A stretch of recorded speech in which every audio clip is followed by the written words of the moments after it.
Hello again. This is Reading the Bible in 40 Days. I am Christian Rose, and we're just continuing on our journey. Today we're on Joshua 24, and we're going to read another 30 chapters of the Bible. Really been enjoying this time, especially yesterday, sharing or reading the Word with my daughter and my wife because of the holiday. They're having more time to assist me with it, so it's been great. I'm going to go ahead and jump right into Joshua, the 24th chapter. It's the last chapter of Joshua. Uh, so glad to be on this journey with you guys. Just pray for us that we will continue to do what we have to do what we feel like God is telling us to do in this season. And hopefully, just this is an encouragement to everyone to get back to the Word, to reading the Bible, and to learning about Him and what He has revealed to us in the pages of Scripture. Amen. Joshua gathered all the tribes of Israel to Shechem and summoned the elders, the heads, the judges, and the officers of Israel. And they presented themselves before God. And Joshua said to all the people, "Thus says the Lord, the God of Israel, long ago your fathers lived beyond the Euphrates, Terah, the father of Abraham, and Nahor, and they served other gods. And I took your father Abraham from beyond the river and led him through all the land of Canaan, and made his offspring many. I gave him Isaac, and to Isaac I gave Jacob and Esau, and I gave Esau the hill country of Seir to possess. But Jacob and his children went down to Egypt. And I sent Moses and Aaron, and I plagued Egypt with what I did in the midst of it. Then afterward I brought you out. Then I brought your fathers out of Egypt, and you came to the sea, and the Egyptians pursued your fathers with chariots and horsemen to the Red Sea. And when they cried to the Lord, he put darkness between you and the Egyptians, and made the sea come up or come upon them and cover them. And your eyes saw what I did in Egypt, and you lived in the wilderness a long time. Then I brought you to the land of the Amorites, who lived on the other side of the Jordan. They fought with you, and I gave them into your hand, and you took possession of their land, and I destroyed them before you. Then Balak the son of Zippor, king of Moab, arose and fought against Israel. And he sent and invited Balaam the son of Beor to curse you. But I would not listen to Balaam. Indeed, he blessed you. So I delivered you out of his hand, and you went over the Jordan and came to Jericho. And the leaders of Jericho fought against you, and also the Amorites, the Perizzites, the Canaanites, the Hittites, the Girgashites, the Hivites, and the Jebusites. And I gave them into your hand. And I sent the hornet before you, which drove them out before you, the two kings of the Amorites. It was not by your sword or by your bow. I gave you a land on which you had not labored, and cities that you had not built, and you dwell in them. You eat the fruit of vineyards and olive orchards that you did not plant. Now therefore fear the Lord and serve him in sincerity and in faithfulness. Put away the gods that your fathers served before or beyond the river and in Egypt, and serve the Lord. And if it is evil in your eyes to serve the Lord, cause this day whom you will choose this day whom you will serve, whether the gods your fathers served in the region beyond the river, or the gods of the Amorites in whose land you dwell. But as for me and my house, we will serve the Lord. Then the people answered, Far be it from us that we should forsake the Lord to serve other gods. For it is the Lord our God who brought us and our fathers up from the land of Egypt, out of the house of slavery, and who did those great signs in our sight, and preserved us in all the way that we went, and among all the peoples through whom we passed. And the Lord drove out before us all the peoples, the Amorites who lived in the land. Therefore we also will serve the Lord, for he is our God. But Joshua said to the people, You are not able to serve the Lord, for he is a holy God. He is a jealous God. He will not forgive your transgressions or your sins. If you forsake the Lord and serve foreign gods, then he will turn and do you harm and consume you after having done you good. And the people said to Joshua, No, but we will serve the Lord. Then Joshua said to the people, You are a witness against yourselves, that you have chosen the Lord to serve him. And they said, We are witnesses. He said, Then put away the foreign gods that are among you, and incline your heart to the Lord your God, the God of Israel. And the people said to Joshua, The Lord our God we will serve. and his voice we will obey. So Joshua made a covenant with the people that day and put in place statutes and rules for them at Shechem. And Joshua wrote these words in the book of the law of God. And he took a large stone and set it up there under the terebinth that was by the sanctuary of the Lord. And Joshua said to all the people, behold, this stone shall be a witness against us, for it has heard all the words of the Lord that he spoke to us. Therefore it shall be a witness against you, lest you deal falsely with your God. So Joshua sent the people away, every man to his inheritance. After these things, Joshua the son of Nun, the servant of the Lord, died, being 110 years old. And they buried him in his own inheritance at Timnath Serah, which is in the hill country of Ephraim, north of the mountain of Gaash. Israel served the Lord all the days of Joshua and all the days of the elders who outlived Joshua and had known all the work that the Lord did for Israel. As for the bones of Joseph, which the people of Israel brought up from Egypt, they buried them at Shechem in the piece of land that Jacob bought from from the sons of Hamor, the father of Shechem, for 100 pieces of money. It became an inheritance of the descendants of Joseph. And Eleazar the son of Aaron died, and they buried him in Gibeah. The town of Phinehas, his son, which had been given to him in the hill country of Ephraim. Put my charger in.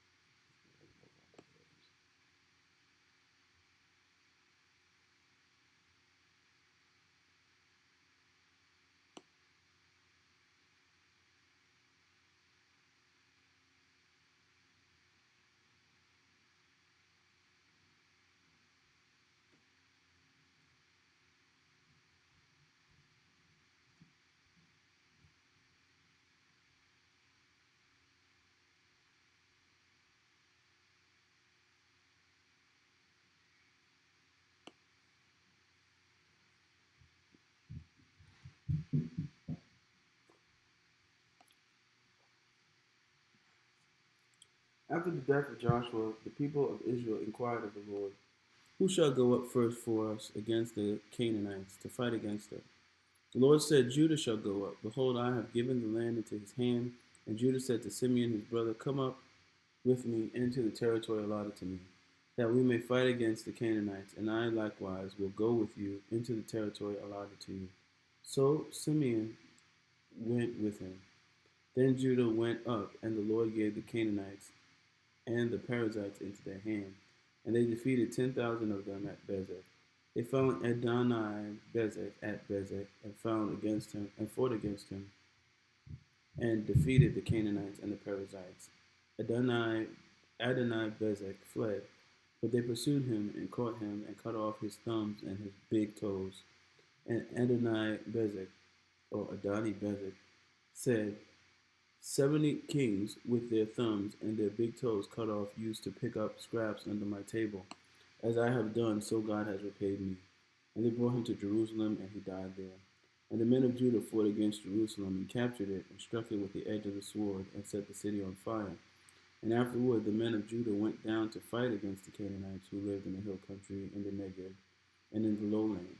And Judah went against the Canaanites who lived in Hebron. Now the name of Hebron was formerly Kiriath Arba, and they defeated Sheshai and Ahiman and Talmai. From there, they went against the inhabitants of Debir. The name of Debir was formerly Kiriath Sefer. And Caleb said, he who attacks Kiriath Sefer and captures it, I will give him Ashsa, my daughter, for a wife. And Othniel, the son of Kenaz, Caleb's younger brother, captured it. And he gave him Ashsa, his daughter, for a wife. When she came to him, she urged him to ask her father for a field. And she dismounted from her donkey, and Caleb said to her, what do you want? She said to him, give me a blessing, since you have set me in the land of the Negev. Give me also springs of water. And Caleb gave her the upper springs and the lower springs. And the descendants of the Kenite, Moses' father-in-law, went up with the people of Judah from the city of palms into the wilderness of Judah, which lies in the Negev near Arad, and they went and settled with the people. And Judah went with Simeon his brother, and they defeated the Canaanites who inhabited Sephath, and devoted it to destruction. So the name of the city was called Hormah. Judah also captured Gaza with its territory, and Ashkelon with its territory, and Ekron with its territory. And the Lord was with Judah, and he took possession of the hill country, but he could not drive out the inhabitants of the plain, because they had chariots of iron. And Hebron was given to Caleb, as Moses had said, and he drove out from it the 3 sons of Anak. But the people of Benjamin did not drive out the Jebusites who lived in Jerusalem. So the Jebusites have lived with the people of Benjamin in Jerusalem to this day. The house of Joseph also went up against Bethel, and the Lord was with them. And the house of Joseph scouted out Bethel. Now the name of the city was formerly Luz. And the spies saw a man coming out of the city, and they said to him, Please show us the way into the city, and we will deal kindly with you. And he showed them the way into the city. And they struck the city with the edge of the sword. But they let the man and all his family go. And the men went to the land of the Hittites and built a city and called its name Luz. That is its name to this day. Manasseh did not drive out the inhabitants of Bethshean and its villages, or Tanakh and its villages, or the inhabitants of Dor and its villages, or the inhabitants of Iblim and its villages, or the inhabitants of Megiddo and its villages, for the Canaanites persisted in dwelling in that land. When Israel grew strong, they put the Canaanites to forced labor, but did not drive them out completely. And Ephraim did not drive out the Canaanites who lived in Gezer. So the Canaanites lived in Gezer among them. Zebulun did not drive out the inhabitants of Kitron, or the inhabitants of Nahahol. So the Canaanites lived among them, but became subject to forced labor. Asher did not drive out the inhabitants of Akko, or the inhabitants of Sidon, or of Alag, or of Achziv, or of Helba, or of Aphek, or of Rehob. So the Asherites lived among the Canaanites, the inhabitants of the land, but they did not drive them out. Naphtali did not drive out the inhabitants of Bethshemesh, or the inhabitants of Beth Anath, so they lived among the Canaanites, the inhabitants of the land. Nevertheless, the inhabitants of Bethshemesh, of Bethanath, became subject to forced labor for them. The Amorites pressed the people of Dan back into the hill country, and for they did not allow them to come down to the plain. The Amorites persisted in dwelling in Mount Heres and Ajalon and in Shaalbim, but the hand of the house of Joseph rested heavily on them, and they became subject to forced labor. And the border of the Amorites ran from the ascent of Akrabim, from Selah and upward. Now the angel of the Lord went up from Gilgal to Bachem, and he said, I brought you up from Egypt and brought you into the land that I swore to give to your fathers. I said, I will never break my covenant with you, and you shall make no covenant with the inhabitants of this land. You shall break down their altars, but you have not obeyed my voice. What is this you have done? So now I say, I will not drive them out before you, but they shall become thorns in your sides, and their gods shall be a snare to you. As soon as the angel of the Lord spoke these words to all the people of Israel, the people lifted up their voices and wept. And they called the name of that place Bachem, and they sacrificed there to the Lord. When Joshua dismissed the people of Israel went each to his inheritance to take possession of the land. And the people served the Lord all the days of Joshua, and all the days of the elders who outlived Joshua, who had seen all the great work that the Lord had done for Israel. And Joshua the son of Nun, the servant of the Lord, died at the age of 110. And they buried him within the boundaries of his inheritance in Timnath Heres, in the hill country of Ephraim, north of the mountain of Gash. And all that generation also were gathered to their fathers, and there arose another generation after them who did not know the Lord or the work that he had done for Israel. And the people of Israel did that which was evil, that did what was evil in the sight of the Lord, and served the Baals. And they abandoned the Lord, the God of their fathers, who had brought them out of the land of Egypt. They went after other gods from among the gods of the peoples who were around them, and bowed down to them, and they provoked the Lord to anger. They abandoned the Lord, and served the Baals and Ashtaroth. and the Ashtaroth. So the anger of the Lord was kindled against Israel, and he gave them over to plunderers, who plundered them. And he sold them into the hand of their surrounding enemies, so that they could no longer withstand their enemies. Whenever they marched out, and the hand of the Lord was against them for harm, as the Lord had warned, and as the Lord had sworn to them, and they were in terrible distress. Then the Lord raised up judges who saved them out of the hand of those who plundered them. And they did not listen to their judges, for they whored after other gods and bowed down to them. They soon turned aside from the way in which their fathers had walked, who had obeyed the commandments of the Lord, and they did not do so. Whenever the Lord raised up judges for them, the Lord was with the judges, and he saved them from the hand of their enemies all the days of the judge. For the Lord was moved to pity by their groaning, because of those who afflicted and oppressed them. But whenever the judge died, they turned back and were more corrupt than their fathers, going after other gods, serving them and bowing down to them. They did not drop any of their practices on their stubborn ways. So the anger of the Lord was kindled against Israel, and he said, because this people has transgressed my covenant that I commanded their fathers, and have not obeyed my voice, I will no longer drive out before them any of the nations that Joshua left when he died, in order to test Israel by them, whether they will take care to walk in the way of the Lord as their fathers did or not. So the Lord left those nations, not driving them out quickly, and did not give them into the hand of Joshua. You want to read now? All right, just going to take it over.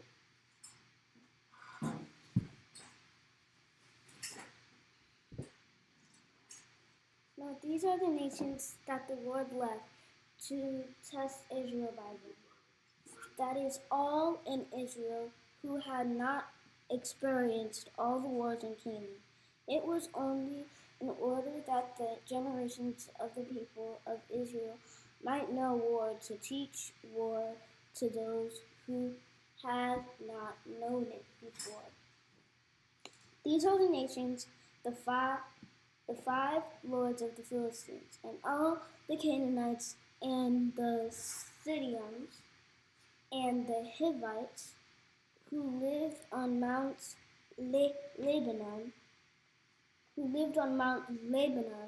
from Mount Baal-Hermon, as for a Lebo Hamath.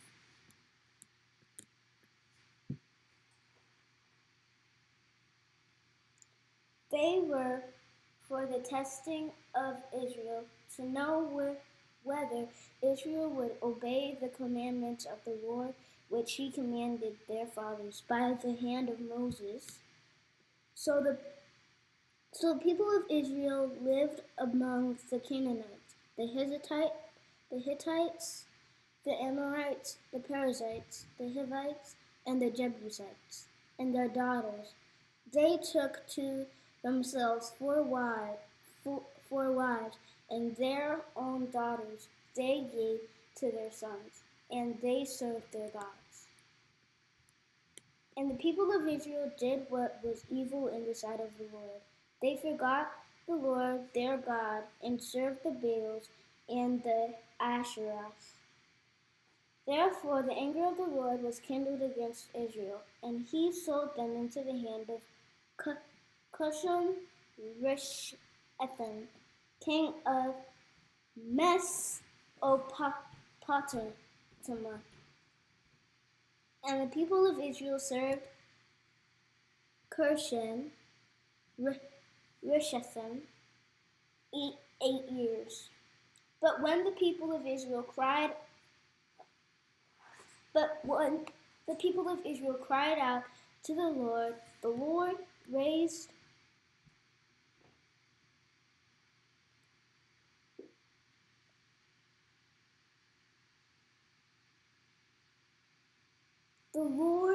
raised up a deliverer for the people of Israel, who saved them, Nathaniel, the son of Kenaz,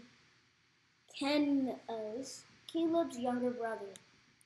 The Spirit of the Lord was upon him, and he judged Israel. He went out to war, and the Lord gave Cushan-Rishathaim, king of Israel of Mesopotamia, into his hand, and his hand prevailed over Cushan-Rishathaim. So the land had rest 40 years. Then Othniel, the son of Kenaz, died, and the people of Israel again did what was evil in the sight of the Lord. And the Lord strengthened Eglon, the king of Moab, against Israel, because they had done what was evil in the sight of the Lord. He gathered to himself the Ammonites and the Amalekites, and went and defeated Israel, and they took possession of the city of palms. And the people of Israel served Eglon, the king of Moab, 18 years.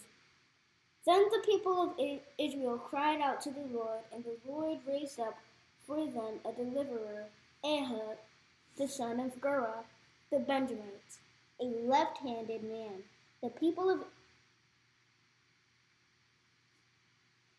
of Israel sent tribute by him to Eglon, the king of Moab. And Ehud made for himself a sword with 2 edges, a cubit in length, and he bound it on his right thigh under his clothes. And he presented the tribute to Eglon, king of Moab. Now Eglon was a very fat man. And when Ehud had finished presenting the tribute, he sent away the people who carried the tribute.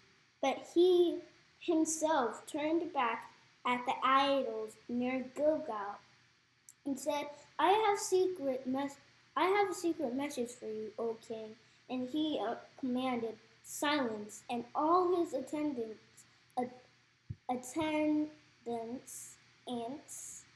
went out from his presence.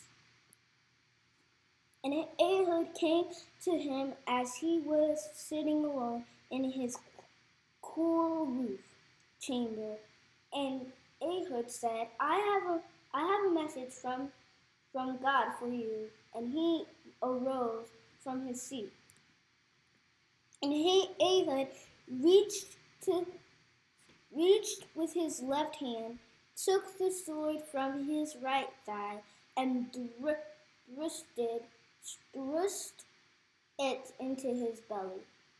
And the hilt also went in after the blade, and the fat closed over the blade, for he did not pull the sword out of his belly, and the dung came out. Then Ehud went out into the porch and closed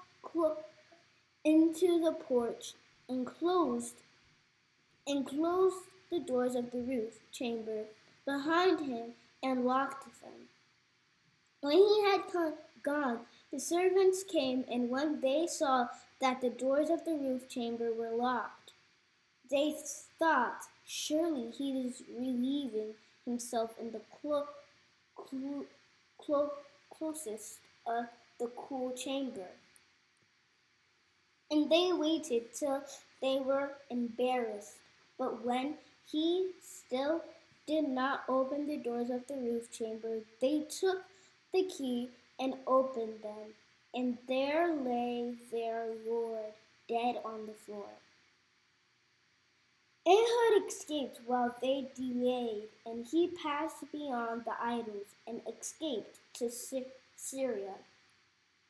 When he arrived, he sounded the trumpet in the hills country of Ephraim. Then the people of Israel went down with him from the hill country, and he was their leader.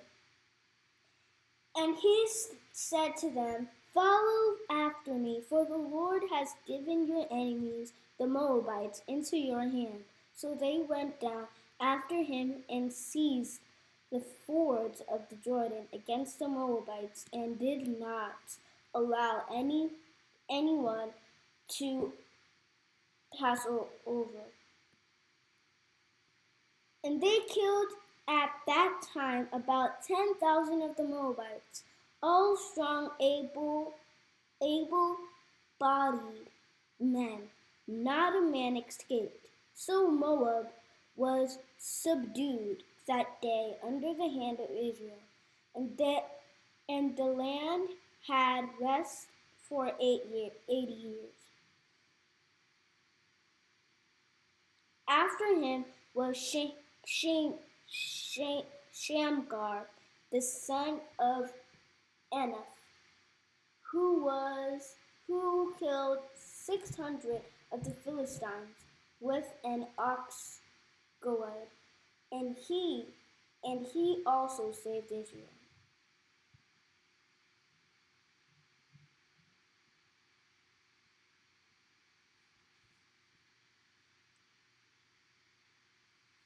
And the people of Israel again did what was evil in the sight of the Lord after Ehud died.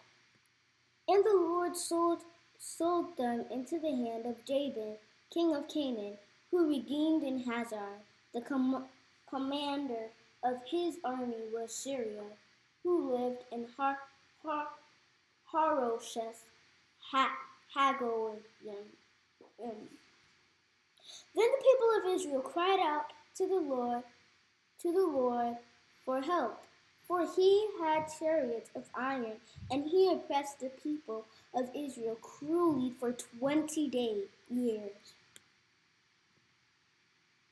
Now Deborah, a prophetess, the wife of Lapidoth, was judging Israel at that time.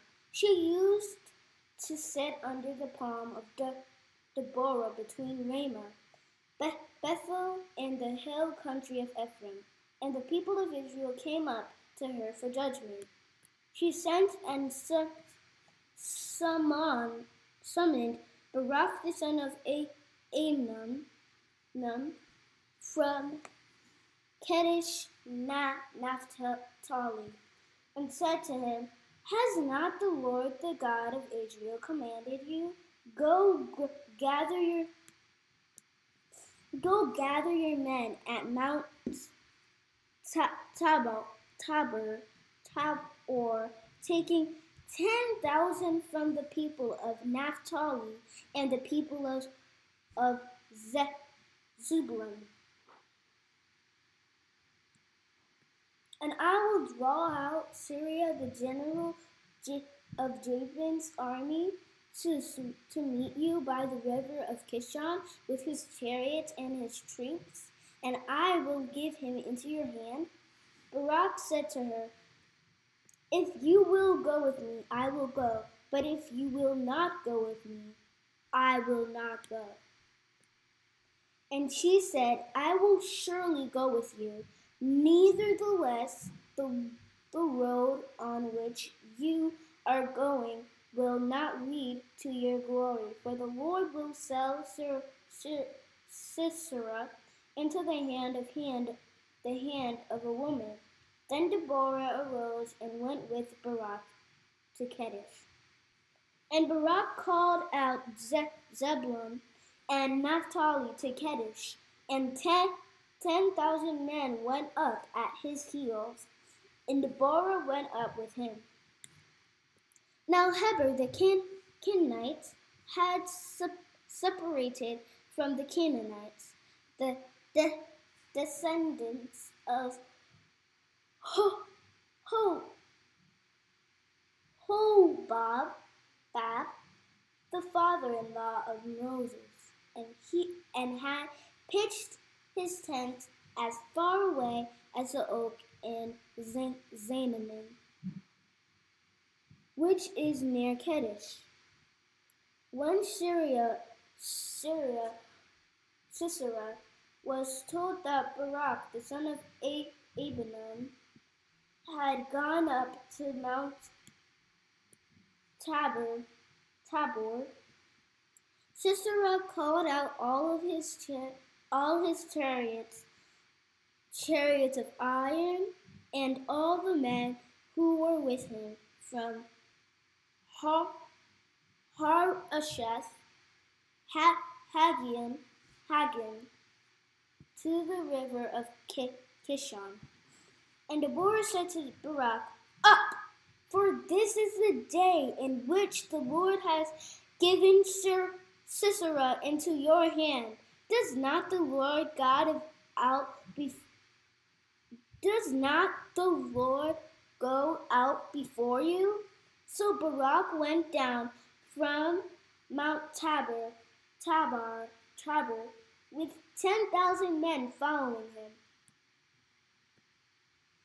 And the Lord routed Sisera and all his chariots and all his army before Barak by the edge of the sword. And Sisera got down from his chariot and fled away on foot. And Barak pursued the chariots and the army to Harosheth Haggim. And all the army of Sisera fell by the edge of the sword. Not a man was left. But Sisera fled away on foot to the tent of Jael, the wife of Heber, the Canaanite. For there was peace between Jabin, the king of Hazor, and the house of Heber, the Canaanite. And Jael came out to meet Sisera and said to him, "Turn aside, my lord, turn aside to me. Do not be afraid." So he turned aside to her into the tent, and she covered him with a rug. And he said to her, "Please give me a little water to drink, for I am thirsty." So she opened a sink of milk and gave him a drink and covered him. And he said to her, "Stand at the opening of the tent, and if any man comes and asks you, 'Is anyone here?' say no." But Jael, the wife of Heber, took a tent peg and took a hammer in her hand. Then she went softly to him and drove the peg into his temple until it went down into the ground, while he was lying fast asleep from weariness. So he died. And behold, as Barak was pursuing Sisera, Jael went out to meet him and said to him, "Come, and I will show you the man whom you are seeking." So he went into her tent, and there lay Sisera dead, with the tent peg in his temple. So on that day God subdued Jabin, the king of Canaan, before the people of Israel. And the hand of the people of Israel pressed harder and harder against Jabin, the king of Canaan, until they destroyed Jabin, king of Canaan.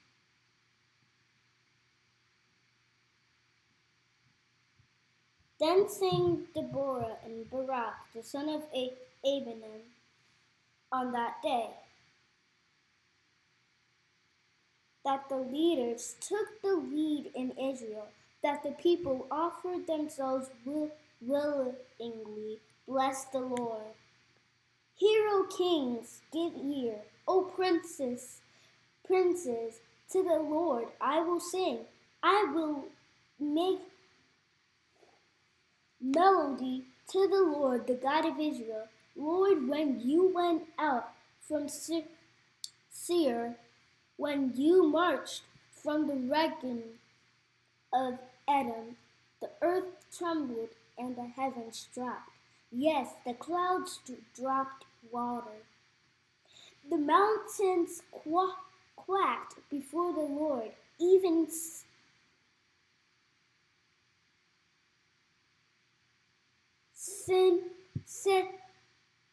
Sinai before the Lord, the God of Israel, in the days of Shamgar, son of Enath, in the days of Jael. The highways was abandoned, and travelers kept to the byways. The villagers ceased in Israel. They ceased to be until I arose. I, Deborah, arose as a mother in Israel. When new gods were chosen, then war was in gates, was shield of spear to be seen among 40,000 in Israel. In Israel, my heart goes out to the commanders of Israel who offered themselves willingly among the people. Bless the Lord. Tell of it, you who ride on white donkeys, not donkeys, you who sit on rich carpets, and you who walked by the way. To the sound of musicians at the waters' places, there they repeat the righteous trumps of the Lord, the righteous trumps of the Lord, of his villagers in Israel. Then down to the gates marched the people of the Lord. Awake, awake, Deborah! Awake, awake! Break out in a song. Arise, Barak! Lead away your captives, O son of Abinom. Then down marched the remnants of the noble. The people of the Lord marched down for me against the mighty from Ephraim, their roots. They marched down into the valley following you. Benjamin was your kinsman from Marsher, marched down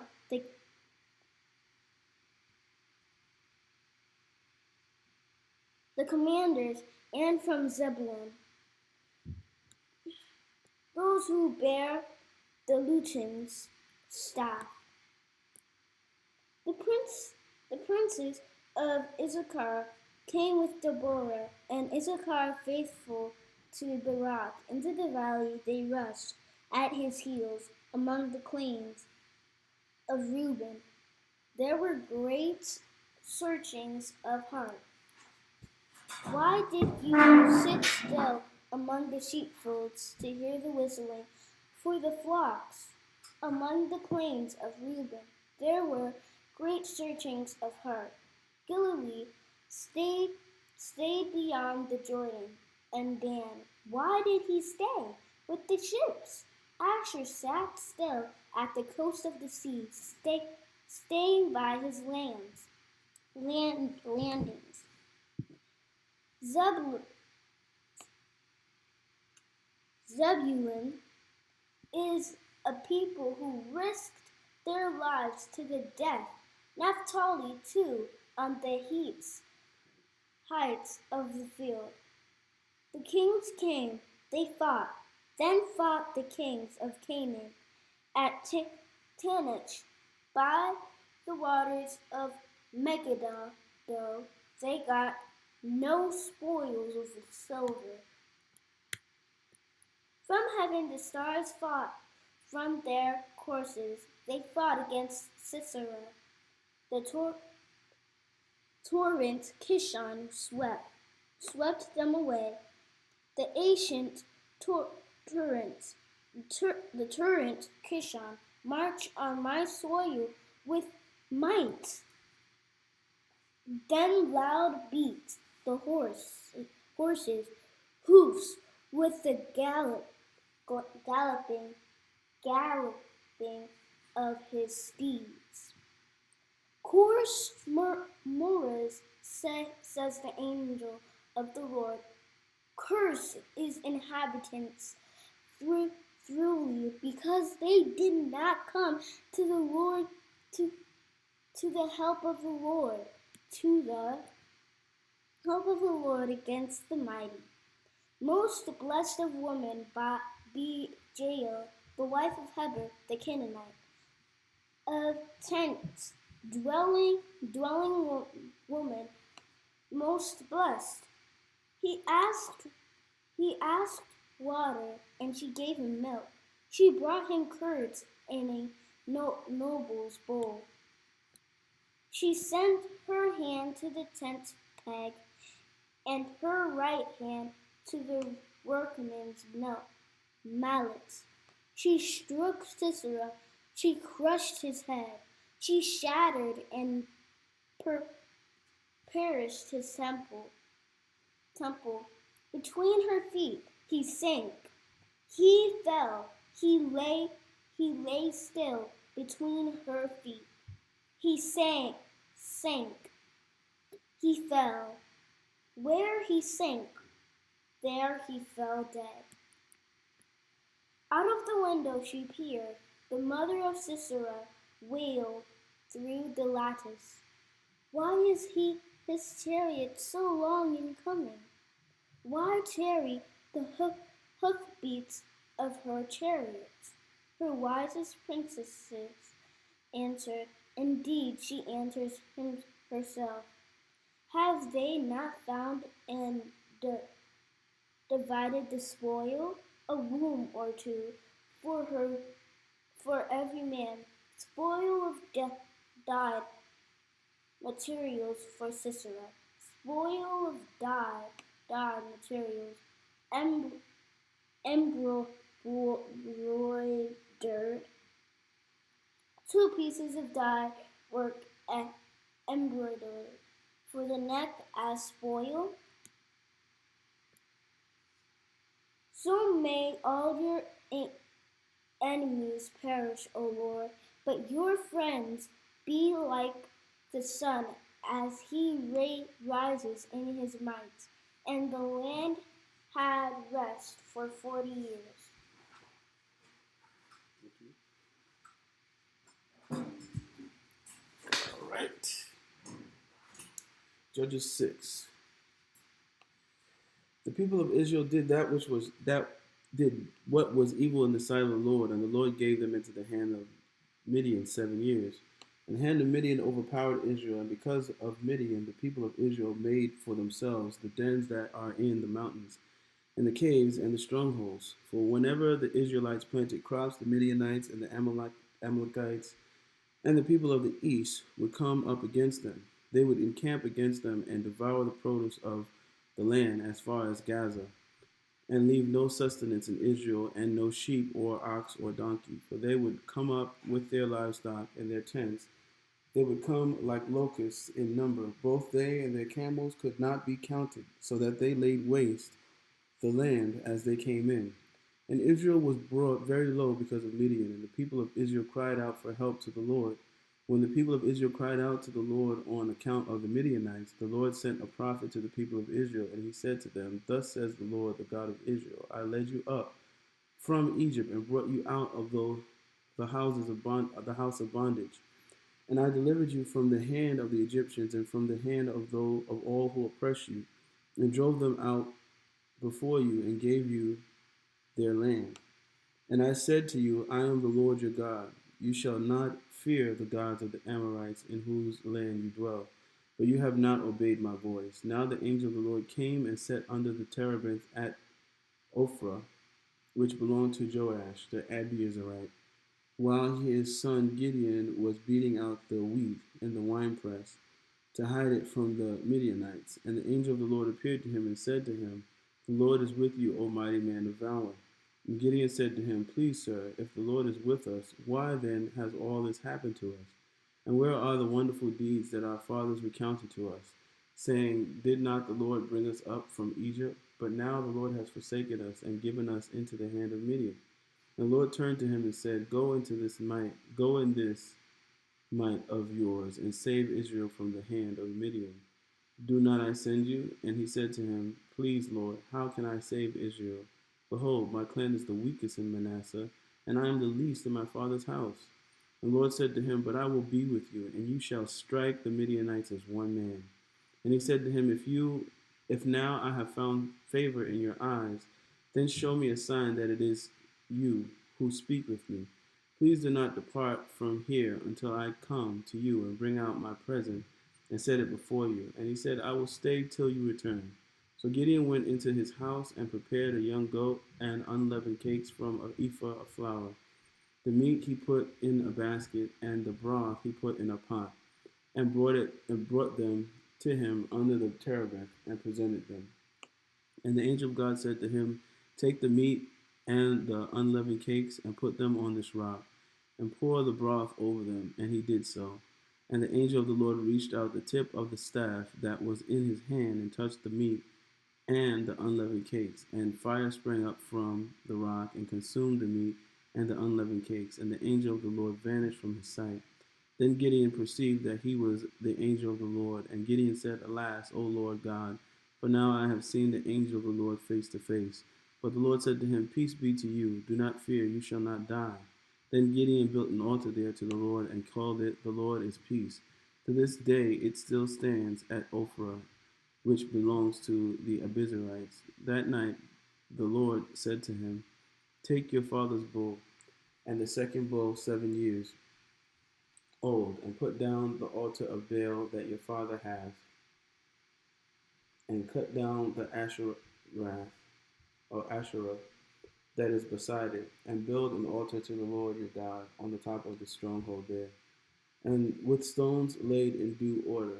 Then take the second bull and offer it as a burnt offering with the wood of the Asherah that you shall cut down. So Gideon took 10 men of his servants and did as the Lord had told him. But because he was too afraid of his family and the men of the town to do it by day, he did it by night. When the men of the town rose early in the morning, behold, the altar of Baal was broken down, and the Asherah beside it was cut down, and the second bull was offered on the altar that had been built. And they said to one another, Who has done this thing? And after they had heard and inquired, they said, Gideon, the son of Joash, has done this thing. Then the men of the town said to Joash, Bring out your son, that he may die, for he has broken down the altar of Baal and cut down the Asherah beside it. But Joash said to all who stood against him, Will you contend for Baal, or will you save him? Whoever contends for him shall be put to death by morning. If he is a god, let him contend for himself, because his altar has been broken down.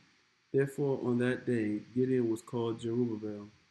That is to say, let Baal contend against him, because he broke down his altar. Now all the Midianites and the Amalekites and the people of the east came together, and they crossed the Jordan and encamped in the valley of Jezreel. But the Spirit of the Lord clothed Gideon, and he sounded the trumpet, and the Abiezrites were called out to follow him. And he sent messengers throughout all Manasseh, and they too were called out to follow him. And he sent messengers to Asher, Zebulun, and Naphtali, and they went up to meet them. And then Gideon said to God, If you will save Israel by my hand, as you have said, behold, I am laying a fleece of wool on the threshing floor. If there is dew on the fleece alone, and it is dry on all the ground, then I shall know that you will save Israel by my hand, as you have said.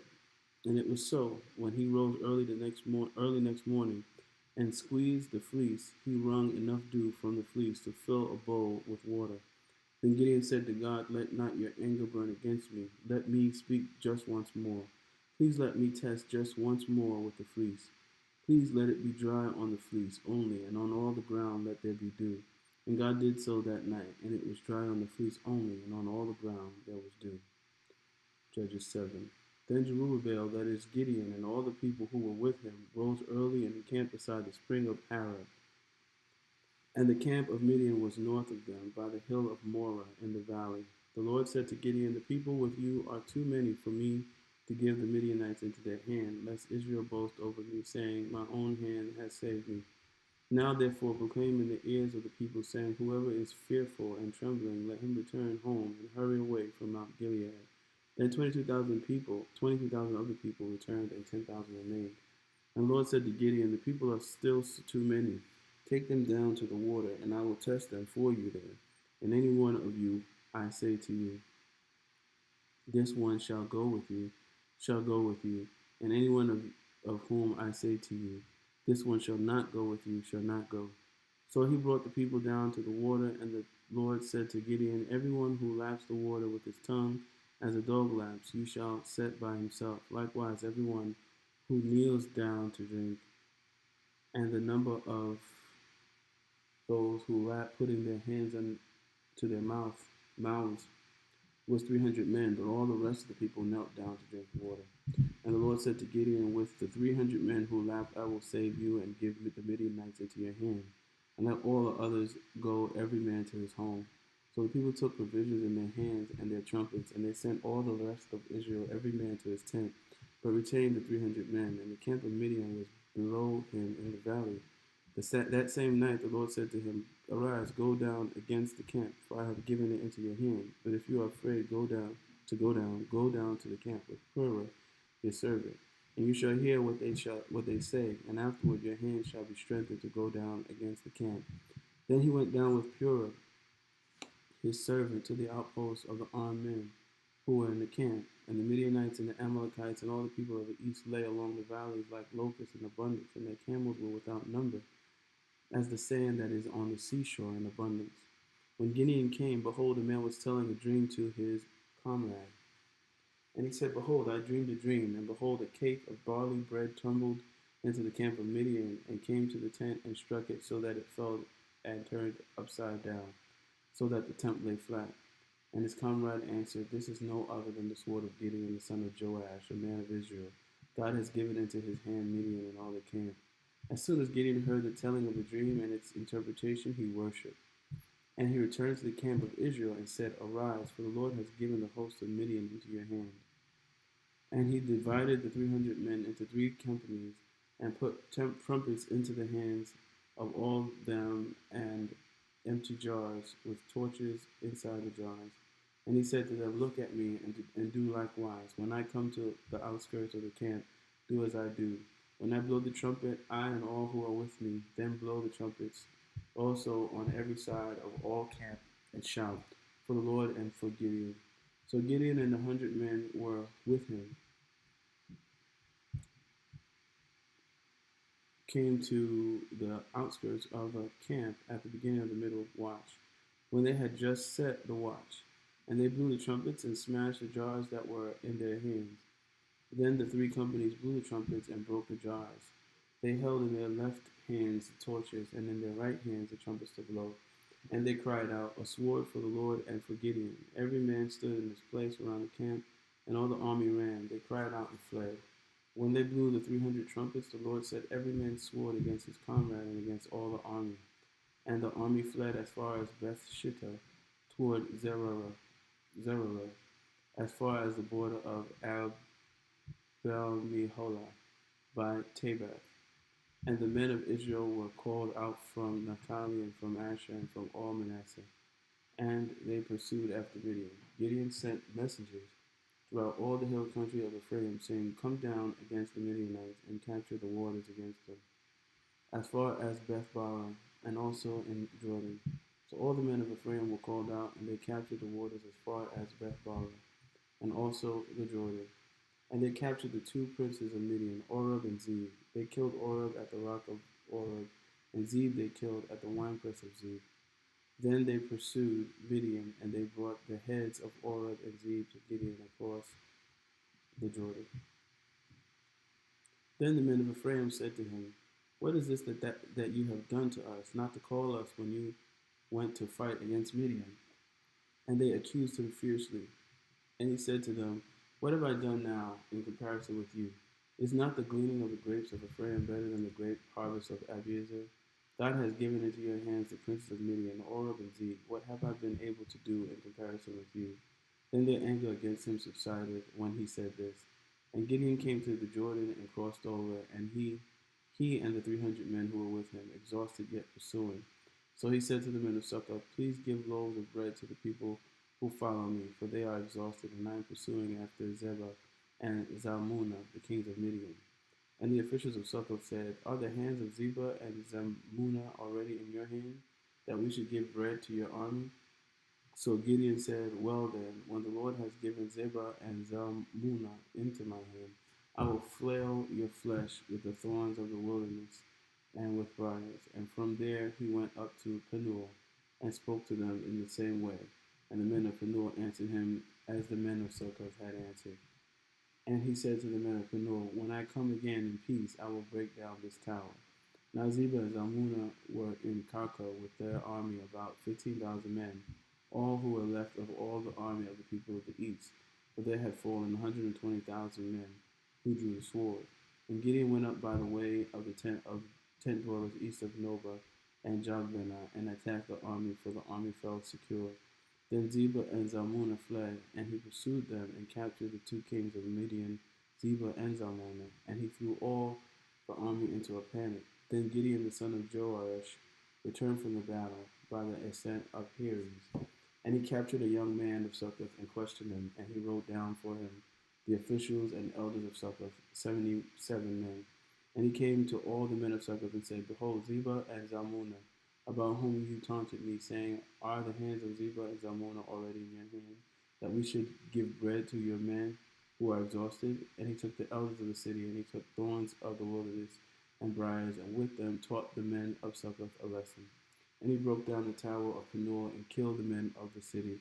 Then he said to Zebah and Zalmunna, where are the men whom you killed at Tabor? They answered, as you are, so were they. Every one of them resembled the son of a king.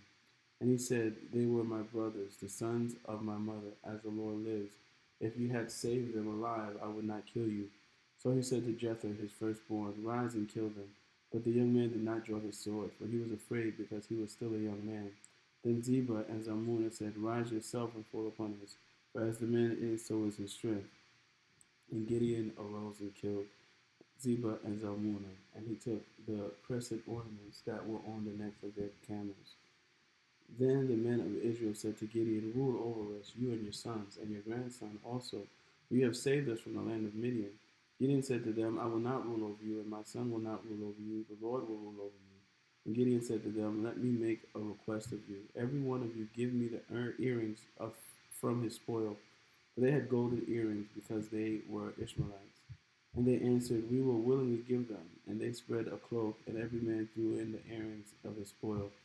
And the weight of the golden earrings that he requested was 1,700 shekels of gold, beside the crescent ornaments and the pendants and the purple garments worn by the kings of Midian, and besides the colors that were around the necks of their camels.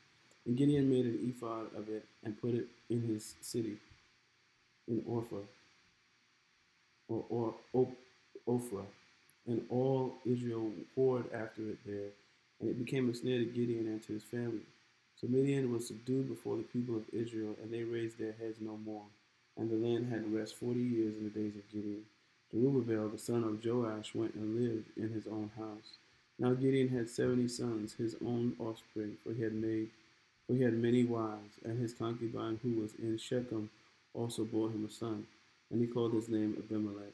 And Gideon the son of Joash died in a good old age, and was buried in the tomb of Joash his father at Ophrah of the Abiezrites.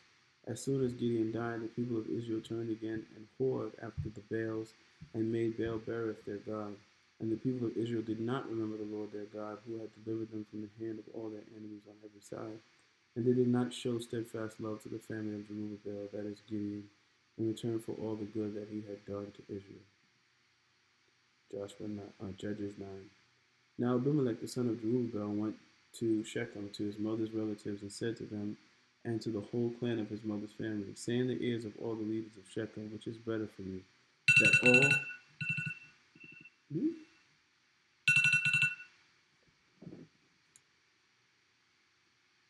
that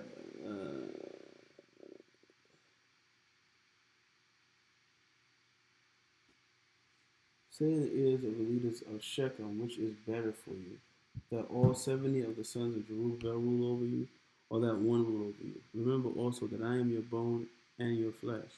And his mother's relatives spoke all these words on his behalf in the ears of the leaders of Shechem, and their heart inclined to follow Abimelech, for they said, "He is our brother."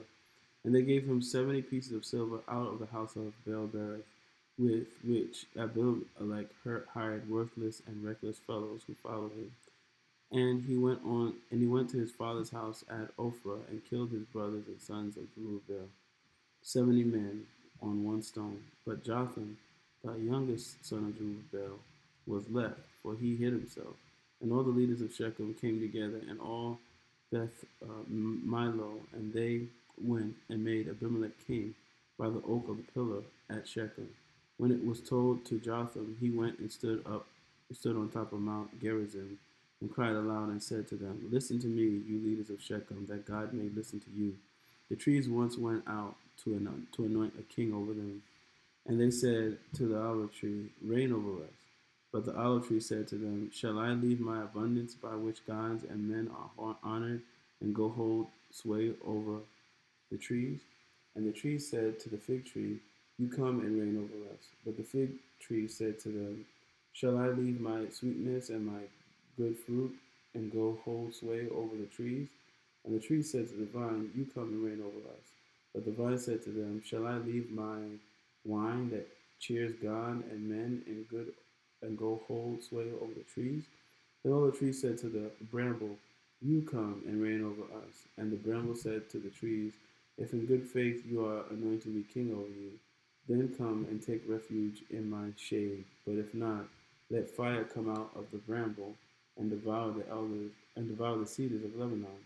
Now therefore, if you acted in good faith and integrity when you made Abimelech king, and if you have dealt well with Jerubbaal and his house, and have done to him as his deeds deserve, for my father fought for you and risked his life and delivered you from the hand of Midian, and you have risen up against my father's house this day, and have killed his sons, 70 men, one on one stone, and have made Abimelech, the son of his female servant, king over the leaders of Shechem, because he is your relative. If you have acted in good faith and integrity with Jerubbaal and with his house this day, then rejoice in Abimelech, and let him also rejoice in you. But if not, let fire come out from Abimelech and devour the leaders of Shechem and Beth Milo, and let fire come out from the leaders of Shechem and from Beth Milo and devour Abimelech. And Jotham ran away and fled and went to Beer and lived there because of Abimelech his brother. Abimelech ruled over Israel 3 years, and God sent an evil spirit between Abimelech and the leaders of Shechem. And the leaders of Shechem dealt treacherously with Abimelech, that the violence done to the 70 sons of Jerubbaal might come, and their blood be laid on Abimelech their brother, who killed them, and on the men of Shechem, who strengthened his hands to kill his brothers. And the leaders of Shechem put men in ambush against him on the mountaintops, and they robbed all who passed by them along that way. And it was told to Abimelech. And Gaal, the son of Ebed, moved into Shechem with his relatives. And the leaders of Shechem put confidence in him. And they went out into the field and gathered the grapes from their vineyards, and tried them and held a festival. And they went into the house of their God and ate and drank and reviled Abimelech. And Gaal, the son of Ebed, said, "Who is Abimelech, and who are we of Shechem that we should serve him? Is he not the son of Jerubbaal, and is not Zebul his officer? Serve the men of Hamor, the father of Shechem, but why should we serve him? Would that this people were under my hand. Then I would remove Abimelech. I would say to Abimelech, increase your army and come out." When Zebul, the ruler of the city, heard the words of Gaal, the son of Ebed, his anger was kindled. And he sent messengers to Abimelech secretly, saying, "Behold, Gaal, the son of Ebed, and his relatives have come to Shechem, and they are stirring up the city against you. Now therefore go by night, you and the people who are with you, and set an ambush in the field. Then in the morning, as soon as the sun is up, rise early and rush upon the city. And when he and the people who are with him come out against you, you may do to them as your father finds to do. So Abimelech and all the men who were with him rose up by night and set an ambush against Shechem in 4 companies. And Gaal the son of Ebed went out and stood in the entrance of the gate of the city, and Abimelech and the people were with him. And Abimelech and the people who were with him rose from the ambush. And when Gaal saw the people, he said to Zebul, "Look, people are coming down from the mountaintops." And Zebul said to him, "You mistake the shadow of the mountains for men." Gaal spoke again and said, "Look, people are coming down from the center of the land, and 1 company is coming from the direction of the diviner's oak." Then Zebul said to him, "Where is your mouth now? You who said, 'Who is Abimelech that we should serve him?' Are not these the people whom you despise? Go out now and fight with them." And Gaal went out at the head of the leaders of Shechem and fought with Abimelech. And Abimelech chased him, and he fled before him, and many fell wounded upon the entrance of the gate. And Abimelech lived in Arumah, and Zebul drove out Gaal and his relatives so that they could not dwell at Shechem. On the following day, the people went out into the field, and Abimelech was told. He took his people and divided them into 3 companies and set an ambush in the fields. And he looked and saw the people coming out of the city, so he rose against them and killed them. Abimelech and the company that was with him rushed forward and stood at the entrance of the gate of the city, while the 2 companies rushed upon all who were in the field and killed them. And Abimelech fought against the city all that day. He captured the city and killed the people who were in it. And he razed the city and sold it with salt. When all the leaders of the tower of Shechem heard of it, they entered the stronghold of the house of El-berith. Abimelech was told that all the leaders of the tower of Shechem were gathered together. And Abimelech went up to Mount Zalmon, he and all the people who were with him. And Abimelech took an axe in his hand and cut down a bundle of brushwood, and took it up and laid it on his shoulder. And he said to the men who were with him, "What you have seen me do, hurry and do as I have done." So every one of the people cut down his bundle, and following Abimelech put it against the stronghold. And they set the stronghold on fire over them, so that all the people of the tower of Shechem also died, about 1,000 men and women. And Abimelech went to Thebez and encamped against Thebez and captured it. But there was a strong tower within the city, and all the men and women and all the leaders of the city fled to it and shut themselves in. And they went up to the roof of the tower. And Abimelech came to the tower and fought against it, and drew near to the door of the tower to burn it with fire. And a certain woman threw an upper millstone on Abimelech's head and crushed his skull. Then he called quickly to the young man, his armor-bearer, and said to him, "Draw your sword and kill me, lest they say of me, 'A woman killed him.'" And his young man thrust him through, and he died. And when the men of Israel saw that Abimelech was dead, every one departed to his home. Thus God returned the evil of Abimelech, which he committed against his father in killing his 70 brothers. And God also made all the evil of the men of Shechem return on their heads, and upon them came the curse of Jotham, the son of Zerubbabel.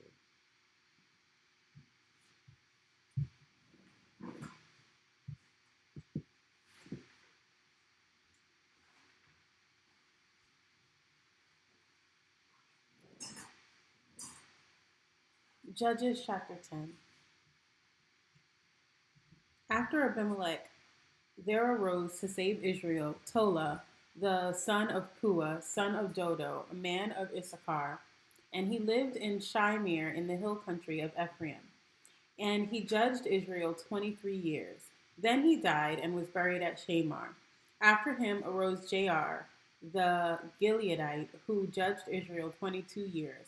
And he had 30 sons who rode on 30 donkeys, and they had 30 cities called Havoth Jair to this day, which are in the land of Gilead. And Jair died and was buried in Kamon.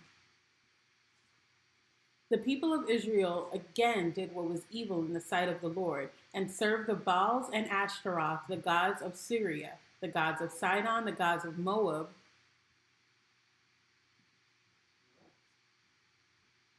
the gods of Sidon, the gods of Moab, the gods of the Ammonites, and the gods of the Philistines. And they forsook the Lord and did not serve him. So the anger of the Lord was kindled against Israel, and he told them, and he sold them into the land of the Philistines, and into the hand of the Ammonites. And they crushed and oppressed the people of Israel that year. For 18 years they oppressed all the people of Israel who were beyond the Jordan in the land of the Amorites, which is in Gilead. And the Ammonites crossed the Jordan to fight also against Judah and against Benjamin and against the house of Ephraim, so that Israel was severely distressed. And the people of Israel cried out to the Lord, saying, "We have sinned against you, because we have forsaken our God and served the Baals."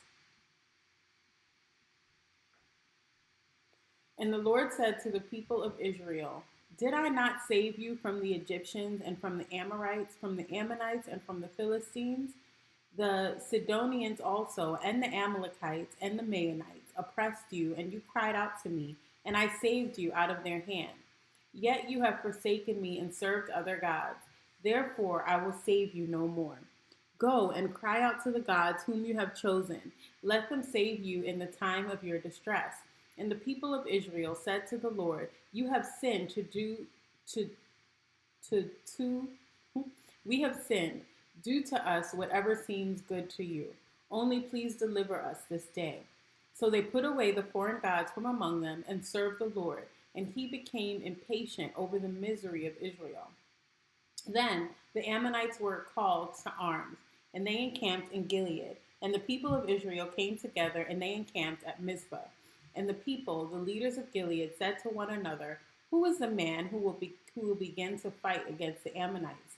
He shall be head over all the inhabitants of Gilead." Judges 11. Now Jephthah the Gileadite was a mighty warrior, and he was the son of a prostitute.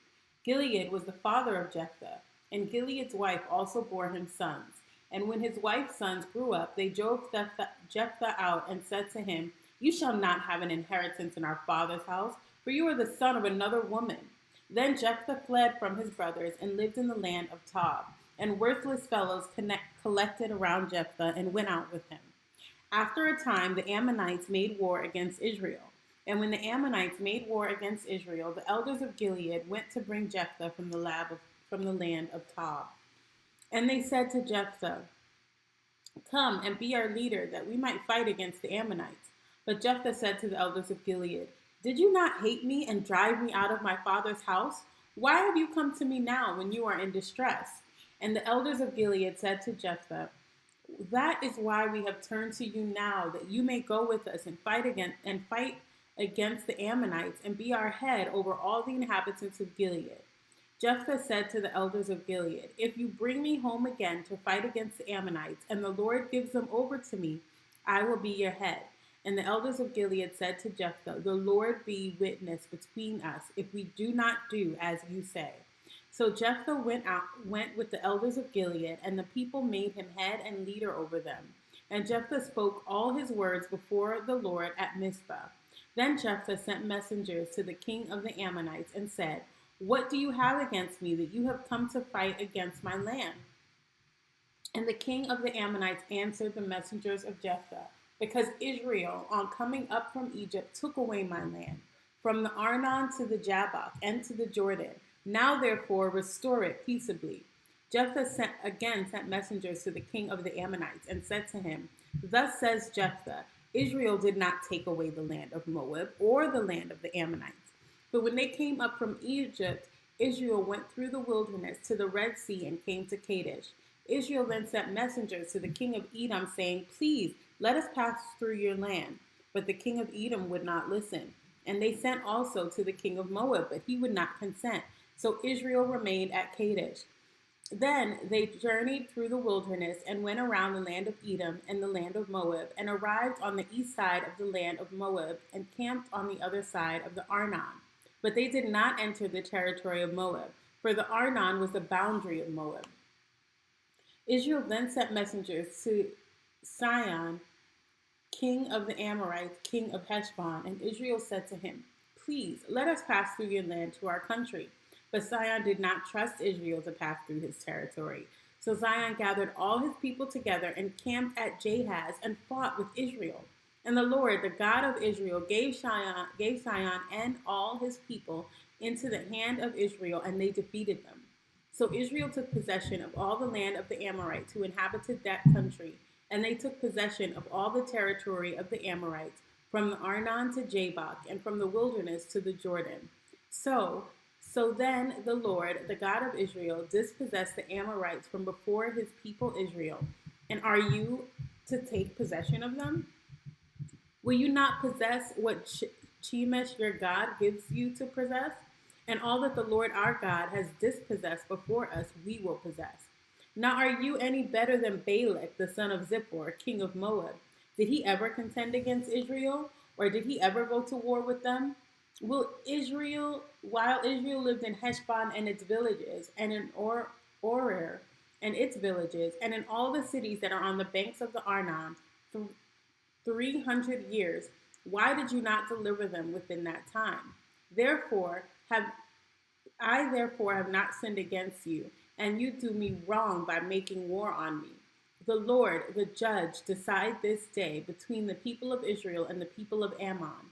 And the king of the Ammonites did not listen to the words of Jephthah, that he sent to him. Then the Spirit of the Lord was upon Jephthah, and he passed through Gilead and Manasseh, and passed on to Mizpah of Gilead. And from Mizpah of Gilead he passed on to the Ammonites.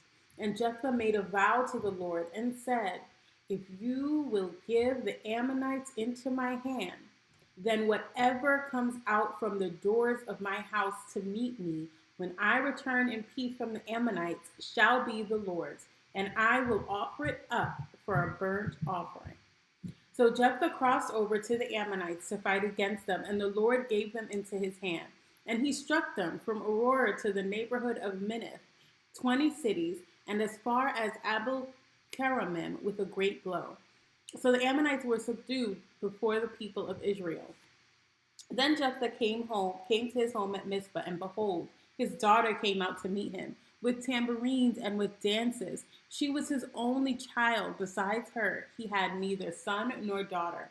And as soon as he saw her, he tore his clothes and said, alas, my daughter, you have brought me very low, and you have become the cause of great trouble in me.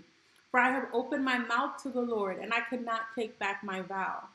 And she said to him, my father, you have opened your mouth to the Lord. Do to me according to what has gone out of your mouth, now that the Lord has avenged you on your enemies, on the Ammonites. So she said to her father, let this thing be done for me. Leave me alone 2 months, that I may go up and down on the mountains and weep for my virginity, I and my companions. And he said, go. Then he sent her away for 2 months, and she departed, she and her companions, and wept for her virginity on the mountains. And at the end of 2 months, she returned to her father, who did with her according to his vow that he had made. She had never known a man, and it became a custom in Israel that the daughters of Israel went year by year to lament the daughter of Jephthah, the Gileadite, 4 days in the year. Judges 12.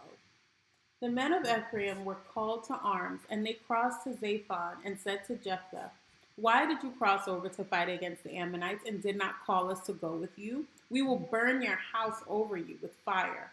And Jephthah said to them, I and my people had a great dispute with the Ammonites, and when I called you, you did not save me from their hand.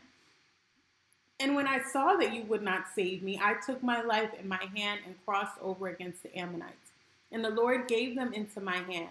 Why then have you come to me this day to fight against me? Then Jephthah gathered all the men of Gilead and fought with Ephraim. And the men of Gilead struck Ephraim because they said, you are fugitives of Ephraim, you Gileadites, in the midst of Ephraim and Manasseh. And the Gileadites captured the fords of the Jordan against the Ephraimites. And when all the fugitives of Ephraim said, let me go over, the men of Gilead said to him, are you an Ephraimite? When he said no, they said to him, say Shibboleth. And he said Sibboleth, for he could not pronounce it right. Then they seized him and slaughtered him at the fords of the Jordan. At that time, 42,000 of the Ephraimites fell. Jephthah judged Israel 6 years. Then Jephthah the Gileadite died and was buried in his city in Gilead. After him, Ibzan of Bethlehem judged Israel. He had 30 sons and 30 daughters he gave in marriage outside his clan, and 30 daughters he brought in from outside for his sons. And he judged Israel 7 years. Then Ibzan died and was buried at Bethlehem. After him was Elon, the Zebulunite.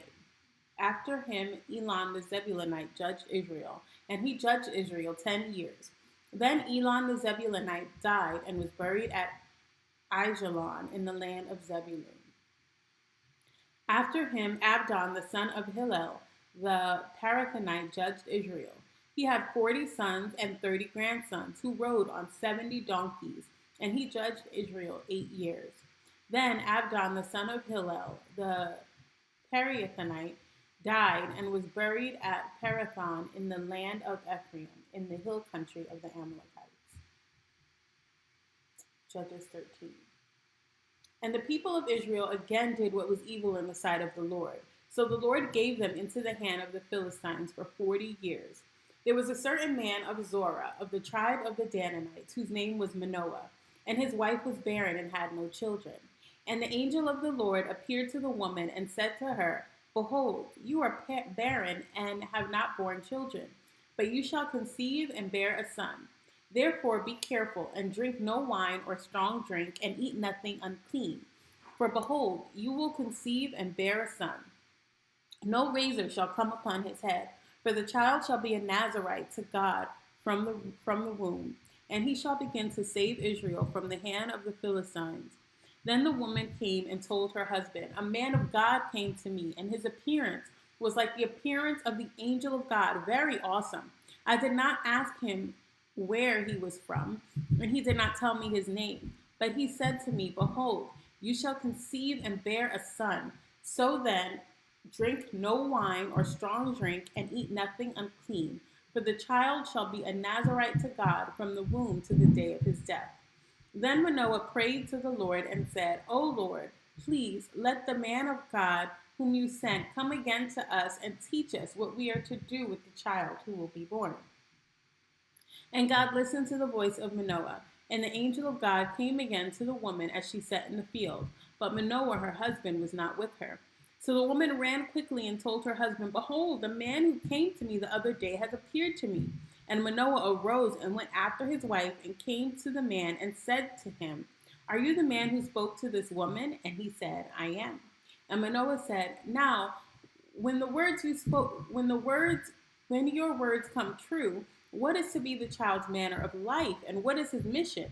And the angel of the Lord said to Manoah, Of all that I said to the woman, let her be careful. She may not eat of anything that comes from the vine, neither let her drink wine or strong drink, or eat any unclean thing. All that I commanded her, let her observe.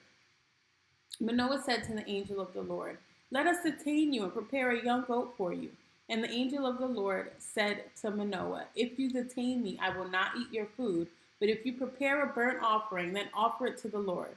For Manoah did not know that he was the angel of the Lord. And Manoah said to the angel of the Lord, What is your name, so that when your words come true, we may honor you? And the angel of the Lord said to him, Why do you ask my name, seeing it is wonderful? So Manoah took the young goat with the grain offering and offered it on the rock to the Lord, to the one who works wonders. And Manoah and his wife were watching.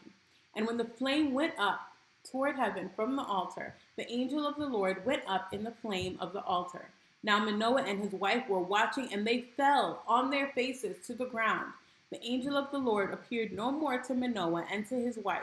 Then Manoah knew that he was the angel of the Lord. And Manoah said to his wife, We shall surely die, for we have seen God. But his wife said to him, If the Lord had meant to kill us, he would not have accepted a burnt offering and a grain offering in our hands, or shown us all these things, or now announced to us such things as these. And the woman bore a son and called his name Samuel. And the young man grew, and the Lord blessed him. And the Spirit of the Lord began to stir him in Mahane Dan, between Zorah and Eshtaol. Judges 14. Samson went down to Timnah, and at Timnah he saw one of the daughters of the Philistines. Then he came up and told his father and mother, I saw one of the daughters of the Philistines at Timnah. Now get her for me as my wife. But his father and mother said to him, Is there not a woman among the daughters of your relatives, or among all our people, that you must go to take a wife from the uncircumcised Philistines? But Samson said to his father, Get her from me, for she is right in my eyes. His father and mother did not know that it was from the Lord, for he was seeking an opportunity against the Philistines. At that time, the Philistines ruled over Israel. Then Samson went down with his father and mother to Timnah, and they came to the village of Timnah. And behold, a young lion came toward him roaring. Then the Spirit of the Lord rushed upon him, and although he had nothing in his hand, he tore the lion to pieces, as one tears a young goat. But he did not tell his father or mother what he had done. Then he went down and talked with the woman, and she was right in Samson's eyes. After some days he returned to take her, and he turned aside to see the carcass of the lion, and behold, there was a swarm of bees in the body of the lion, and honey. He scraped it out with his hands and went on eating as he went. And he came to his father and mother and gave some to them, and they ate. But he did not tell them that he scraped the honey from the carcass of the lion. His father went down to the woman, and Samson prepared a feast there, for so the young men used to do. As soon as the people saw him, they brought 30 companions to be with him. And Samson said to them, Let me now put a riddle to you. If you can tell me what it is within the 7 days of the feast and find it out, then I will give you 30 linen garments and 30 changes of clothes. But if you cannot tell me what it is, then you shall give me 30 linen garments and 30 changes of clothes. And they said to him, Put your riddle that we may hear it. And he said to them, Out of the eater came something to eat. Out of the strong came something sweet. And in 3 days they could not solve the riddle. On the 4th day they said to Samson's wife, Entice your husband to tell us what the riddle is, lest we burn you and your father's house with fire. Have you invited us here to impoverish us? And Samson's wife wept over him and said, You only hate me. You do not love me. You have put a riddle to my people, and you have not told me what it is. And he said to her, Behold, I have not told my father nor my mother, and shall I tell you? She wept before him the 7 days that their feast lasted, and on the 7th day he told her, because she pressed him hard. Then she told the riddle to her people. And the men of the city said to him on the 7th day before the sun went down, What is sweeter than honey? What is stronger than a lion? And he said to them, If you had not plowed with my heifer, you would not have found out my riddle. And the Spirit of the Lord rushed upon him, and he went down to Ashkelon and struck down 30 men of the town and took their spoil and gave the garments to those who had told the riddle. In hot anger, he went back to his father's house, and Samson's wife was given to his companion, who had been his best man. Judges 15. After some days, at the time of a wheat harvest, Samson went to visit his wife with a young goat, and he said, I will go into my wife in the chamber. But her father would not allow him to go in. And her father said, I really thought that you utterly hated her, so I gave her to your companion. Is not her younger sister more beautiful than she? Please take her instead. And Samson said to them, This time I shall be innocent in regard to the Philistines when I do them harm. So Samson went and caught 300 foxes and took torches. And he turned them tail to tail and put a torch between each pair of tails. And when he had set fire to the torches, he let the foxes go into the standing grain of the Philistines and catch fire to the stacked grain and the standing grain as well as the olive orchards. Then the Philistines said, Who has done this? And they said, Samson, the son of the Timnite, because he has taken his wife and given her to his companion. And the Philistines came up and burned her and her father with fire. And Samson said to them, Is this If this is what you do, I swear I will be avenged on you, and after that I will quit. And he struck them hip and thigh with a great blow, and he went down and stayed in the cleft of the rock of Etam. Then the Philistines came and encamped in Judah and made a raid on Lehi. And the men of Judah said, "Why have you come up against us?" They said, "We have come up to bind Samson, to do to him as he did to us." Then 3,000 men of Judah went down to the cleft of Etam and said to Samson, "Do you know that the Philistines are rulers over us? Why then is it that you have done what then is it that you have done to us?" And he said to them, "As they did to me, so have I done to them." And they said to him, "We have come down to bind you, that we may give you to the hands of the Philistines." And Samson said to them, "Swear to me that you will not attack me yourselves." They said to him, "No, we will only bind you and give you into their hands. We will surely not kill you." So they bound him with new ropes and brought him up from the rock. When he came to Lehi, the Philistines came shouting to meet him. Then the Spirit of the Lord rushed upon him, and the ropes that were on his arms became as flax that was caught in fire, and his bonds melted off his hands.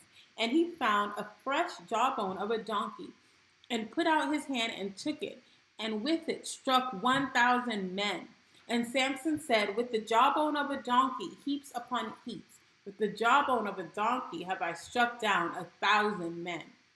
As soon as he had finished speaking, he threw away the jawbone out of his hand, and that place was called Ramoth Leah.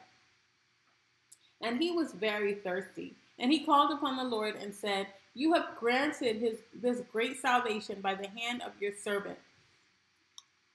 And shall I now die of thirst and fall into the hands of the uncircumcised?" And God split open the hollow place that is at Lehi, and water came out from it.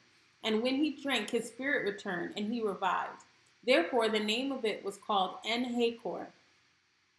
It is at Lehi to this day, and he judged Israel in the days of the Philistines 20 years.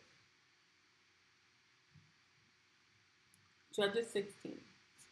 Samson went to Gaza, and there he saw a prostitute, and he went into her. The Gazites were told, "Samson has come here." And they surrounded the place and set an ambush for him all night at the gate of the city. They kept quiet all night, saying, "Let us wait till the light of the morning, then we will kill him." But Samson lay till midnight, and at midnight he arose and took hold of the doors of the gate of the city and the two posts, and pulled them up, bar and all, and put them on his shoulder, and carried them to the top of the hill that is in front of Hebron. After this, he loved a woman in the valley of Sorek, whose name was Delilah. And the lords of the Philistines came up to her and said to her, "Seduce him, and see where his strength lies, and by what means we may overpower him, that we may bind him to humble him. And we will each give you 1,100 pieces of silver." So Delilah said to Samson, "Please tell me where your great strength lies, and how you might be bound that one could subdue you." Samson said to her, "If they bind me with 7 fresh bowstrings that have not been dried, then I shall become weak and be like any other man." Then the lords of the Philistines brought up to her 7 fresh bowstrings that had not been dried, and she bound him with them. Now she had men lying in ambush in an inner chamber, and she said to them, she said to him, "The Philistines are upon you, Samson." But he snapped the bowstrings as a thread of flax snaps when it touches the fire. So the secret of his strength was not known. Then Delilah said to Samson, "Behold, you have mocked me and told me lies. Please tell me how you might be bound." And he said to her, "If they bind me with new ropes that have not been used, then I shall become weak and be like any other man." So Delilah took new ropes and bound him with them, and said to him, "The Philistines are upon you, Samson." And the men lying in ambush were in an inner chamber, but he snapped the ropes off his arms like a thread. Then Delilah said to Samson, "Until now you have mocked me and told me lies. Tell me, how may you be bound?" And he said to her, "If you weave the 7 locks of my head with the web, and fasten it tight with a pin, then I shall become weak and be like any other man." So while he slept, Delilah took the 7 locks of his head and wove them into the web. And she made them tight with the pin and said to him, "The Philistines are upon you, Samson." But he awoke from his sleep and pulled away the pin, the loom, and the web. And she said to him, "How can you say I love you when your heart is not with me? You have mocked me these 3 times, and you have not told me where your great strength lies." And when she pressed him hard with her words, day after day, and urged him, his soul was vexed to death. And he told her all his heart, and said to her, "A razor has never come upon my head, for I have been a Nazarite to God from my mother's womb. If my head is shaved, then my strength will leave me, and I shall become weak and be like any other man." When Delilah saw that he had told her all his heart, she sent and called the lords of the Philistines, saying, "Come up again, for he has told me all his heart." Then the lords of the Philistines came up to her and brought the money in their hands. She made him sleep on her knees, and she called a man and had him shave off the 7 locks of his head. Then she began to torment him, and his strength left him. And she said, "The Philistines are upon you, Samson." And he awoke from his sleep and said, "I will go out as other times and shake myself free." But he did not know that the Lord had left him. And the Philistines seized him and gouged out his eyes and brought him down to Gaza and bound him with brown shackles. And he ground at the mill in the prison. But the hair of his head began to grow again after it had been shaved. Now, the lords of the Philistines gathered to offer a great sacrifice to Dagon their God and to rejoice. And they said, "Our God has given Samson, our enemy, into our hand." And when the people saw this, they praised their God. For they said, "Our God has given our enemy into our hand, the ravager of our country, who has killed many of us." And when their hearts were merry, they said, "Call Samson, that he may entertain us." So they called Samson out of the prison, and he entertained them. They made him stand between the pillars. And Samson said to the young man who held him by the hand, "Let me feel the pillars on which the house rests, that I may lean against them." Now the house was full of men and women. All the lords of the Philistines were there, and on the roof there were about 3,000 men and women who looked on while Samson entertained. Then Samson called to the Lord and said, "O Lord God, please remember me, and please strengthen me only this once, O God, that I may be avenged on the Philistines for my 2 eyes." And Samson grasped the 2 middle pillars on which the house rested, and he leaned his weight against him, his right hand on the one and his left hand on the other. And Samson said, "Let me die with the Philistines." Then he bowed with all his strength, and the house fell upon the lords and upon all the people who were in it. So the dead whom he killed at his death were more than those whom he killed during his life. Then his brothers and all his family came down and took him and brought him up and buried him between Zorah and Eshtaol to the tomb of Manoah, his father, who had judged Israel 20 years.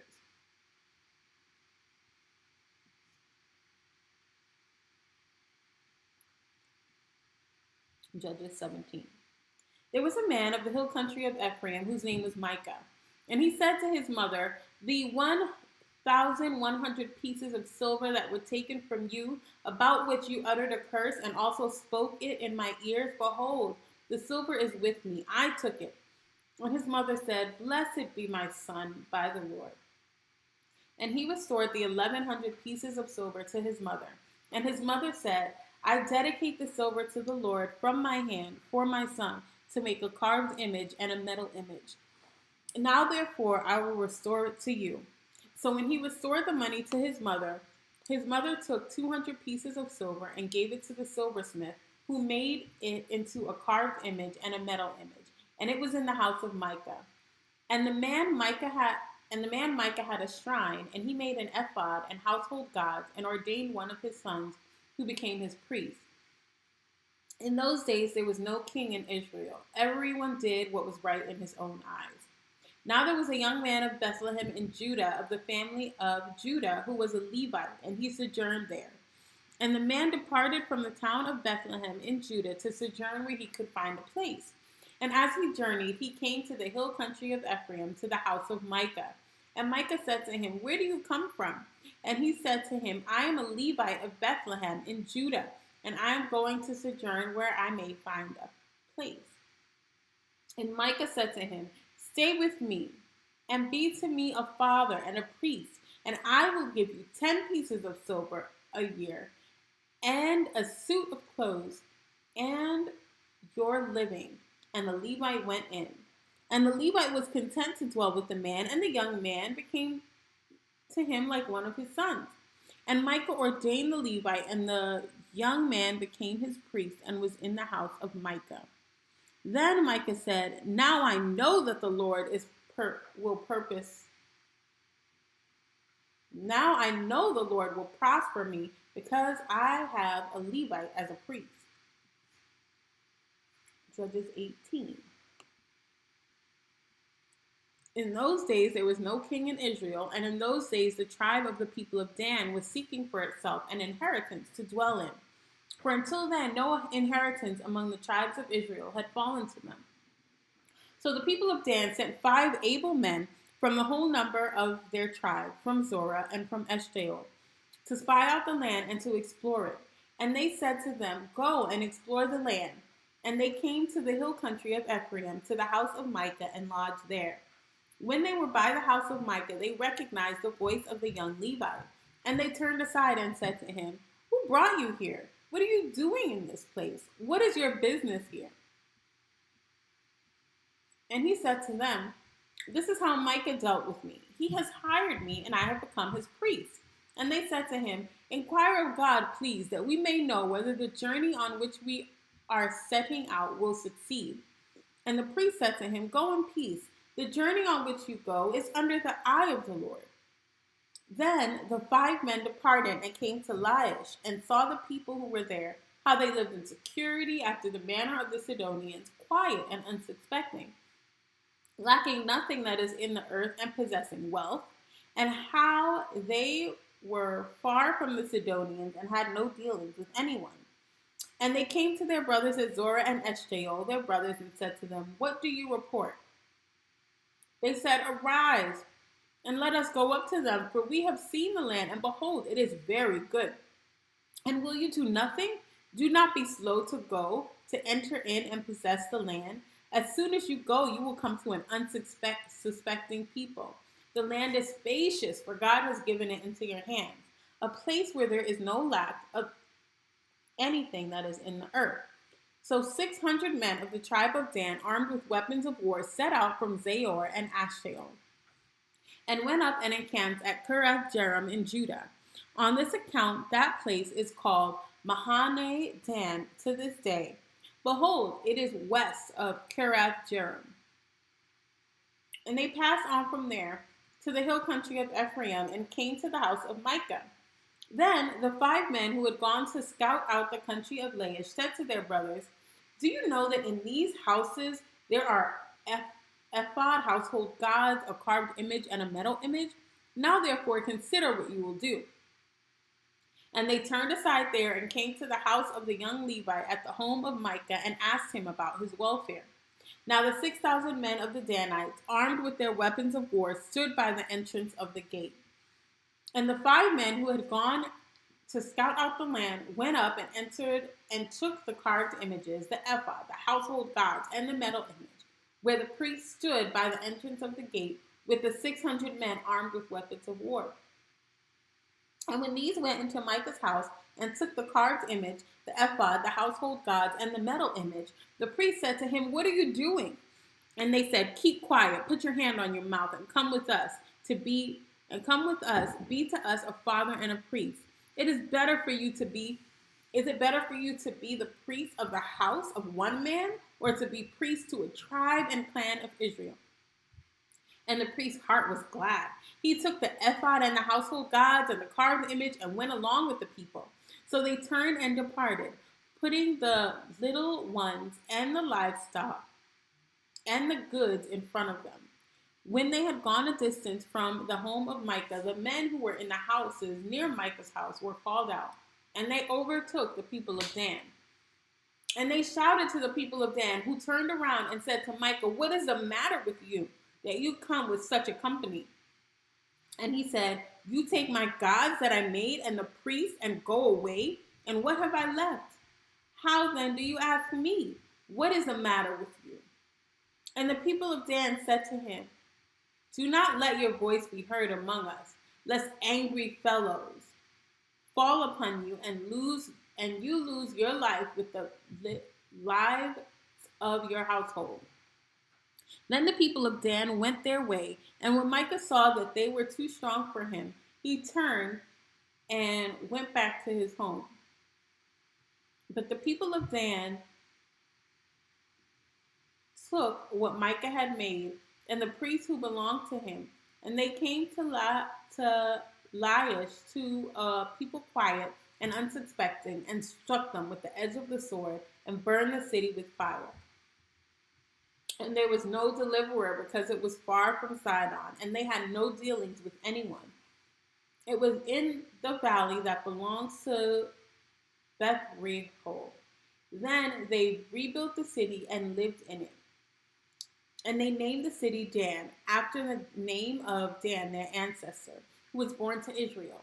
But the name of the city was Laish at the first. And the people of Dan set up the carved images for themselves. And Jonathan, the son of Gershom, son of Moses, and his sons were priests to the tribe of the Danites until the day of the captivity of the land. So they set up Micah's carved image that he made as long as the house of God was at Shiloh.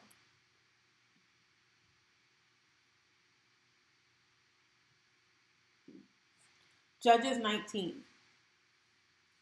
In those days, when there was no king in Israel, a certain Levite was sojourning in the remote parts of the hill country of Ephraim, who took to himself a concubine from Bethlehem in Judah. And his concubine was unfaithful to him, and she went away from him to her father's house at Bethlehem in Judah, and was there some 4 months. And then her husband arose and went after her, to speak kindly to her and bring her back. He had with him his servant and a couple of donkeys, and she brought him into her father's house. And when the girl's father saw him, he came with joy to meet him. And his father-in-law, the girl's father, made him stay, and he remained with him 3 days. So they ate and drank and spent the night there. On the 4th day they arose early in the morning, and he prepared to go. But the girl's father said to his son-in-law, "Strengthen your heart with a morsel of bread, and after that you may go." So the two of them sat and ate and drank together. And the girl's father said to the man, "Be pleased to spend the night, and let your heart be merry." And when the man rose up to go, the father-in-law pressed him till he spent the night there again. And on the 5th day he arose early in the morning to depart. And the girl's father said, "Strengthen your heart, and wait until the day declines." So they ate, both of them. And when the man and his concubine and his servant rose up to depart, his father-in-law, the girl's father, said to him, "Behold, now the day is waned toward evening. Please spend the night. Behold, the day draws to its close. Lodge here, and let your heart be merry, and tomorrow you shall arise early in the morning for your journey and go home." But the man would not spend the night. He rose up and departed, and arrived opposite Jebus, that is Jerusalem. He had with him a couple of saddled donkeys, and his concubine was with him. When they were near Jebus, the day was nearly over, and the servant said to his master, "Come now, let us turn aside to this city of the Jebusites and spend the night in it." And his master said to him, "We will not turn aside into the city of foreigners who do not belong to the people of Israel. But we will pass on to Gibeah." And he said to his young man, "Come, and let us draw near to one of these places and spend the night at Gibeah or Ramah." So they passed on and went their way, and the sun went down on them near Gibeah, which belongs to Benjamin. And they turned aside there to go in and spend the night at Gibeah. And he went in and sat down in the open square of the city, for no one took them into his house to spend the night. And behold, an old man was coming from his work in the field at evening. The man was from the country of Ephraim, and he was sojourning in Gibeah. The men of the place were Benjamites. And he lifted up his eyes and saw the traveler in the open square of the city. And the old man said, "Where are you going? And where do you come from?" And he said to him, "We are passing from Bethlehem in Judah to the remote parts of the hill country of Ephraim, from which I come. I went to Bethlehem in Judah, and I am going to the house of the Lord, but no one has taken me into his house. We have straw and feed for your donkeys, with bread and wine for me and your female servant, and the young man with your servants. There is no lack of anything." And the old man said, "Peace be to you. I will care for all your wants, only do not spend the night in the square." So he brought him into his house and gave the donkeys feed, and they washed their feet and ate and drank. As they were making their hearts merry, behold, the men of the city, worthless fellows, surrounded the house, beating on the door. And they said to the old man, the master of the house, "Bring out the man who came into your house, that we may know him." And the master of the house, went out to them and said to them, "No, my brothers, do not act so wickedly. Since this man has come into my house, do not do this vile thing. Behold, here are my virgin daughters and his concubine. Let me bring them out, violate them, and do with them what seems good to you. But against this man, do not do this outrageous thing." But the men would not listen to him. So the man seized his concubine and made her go out to them. And they knew her and abused her all night until the morning. And as the dawn began to break, they let her go. And as morning appeared, the woman came and fell down at the door of the man's house where her master was until it was light. And her master rose up in the morning, and when he opened the doors of the house and went out to go on his way, behold, there was his concubine lying at the door of the house with her hands on the threshold. He said to her, "Get up, let us be going." But there was no answer. Then he put her on the donkey, and the man rose up and went away to his home. And when he entered the house, he took a knife, and taking hold of his concubine, he divided her limb by limb into 12 pieces and sent her throughout all the territory of Israel. And all who saw it said, "Such a thing has never happened or been seen from the day that the people of Israel came up out of the land of Egypt until now. Consider it, take counsel, and speak."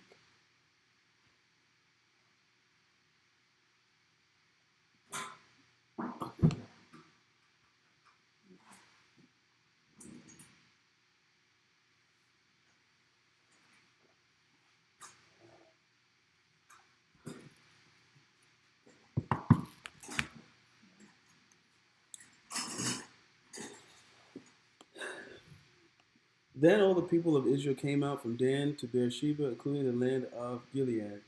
And the congregation assembled as one man to the Lord at Mizpah. And the chiefs of all the people of all the tribes of Israel presented themselves in the assembly of the people of God, 400,000 men on foot that drew the sword. Now the people of Benjamin heard that the people of Israel had gone up to Mizpah. And the people of Israel said, "Tell us, how did this evil happen?" And the Levite, the husband of the woman who was murdered, answered and said, "I came to Gibeah, that belongs to Benjamin, I and my concubine, to spend the night. And the leaders of Gibeah rose against me and surrounded the house against me by night. They meant to kill me, and they violated my concubine, and she is dead. So I took hold of my concubine and cut her in pieces and sent her throughout all the country of the inheritance of Israel. For they have committed abomination and outrage in Israel. Behold, you people of Israel, all of you, give your advice and counsel here." And all the people arose as one man, saying, "None of us will go to his tent, and none of us will return to his house. But now this is what we will do to Gibeah. We will go up against it by lot, and we will take 10 men of 100 throughout all the tribes of Israel, and 100 of 1,000, and 1,000 of 10,000, to bring provisions for the people, that when they come, they may repay Gibeah of Benjamin for all the outrage that they have committed in Israel." So all the men of Israel gathered against the city, united as one man. And the tribes of Israel sent men throughout all the tribe of Benjamin saying, "What evil is this that has taken place among you? Now therefore give up the men, the worthless fellows in Gibeah, that we may put them to death and purge evil from Israel." But the Benjamites would not listen to the voice of their brothers, the people of Israel. Then the people of Benjamin came together out of the cities to Gibeah to go out to battle against the people of Israel. And the people of Benjamin mustered out of their cities on that day 26,000 men who drew the sword, beside the inhabitants of Gibeah, who mustered 700 chosen men. Among all these 700 chosen men who were left handed, every one could sling a stone at a hair and not miss.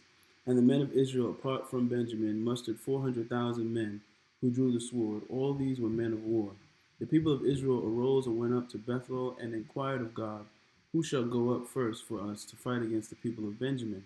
And the Lord said, "Judah shall go up first."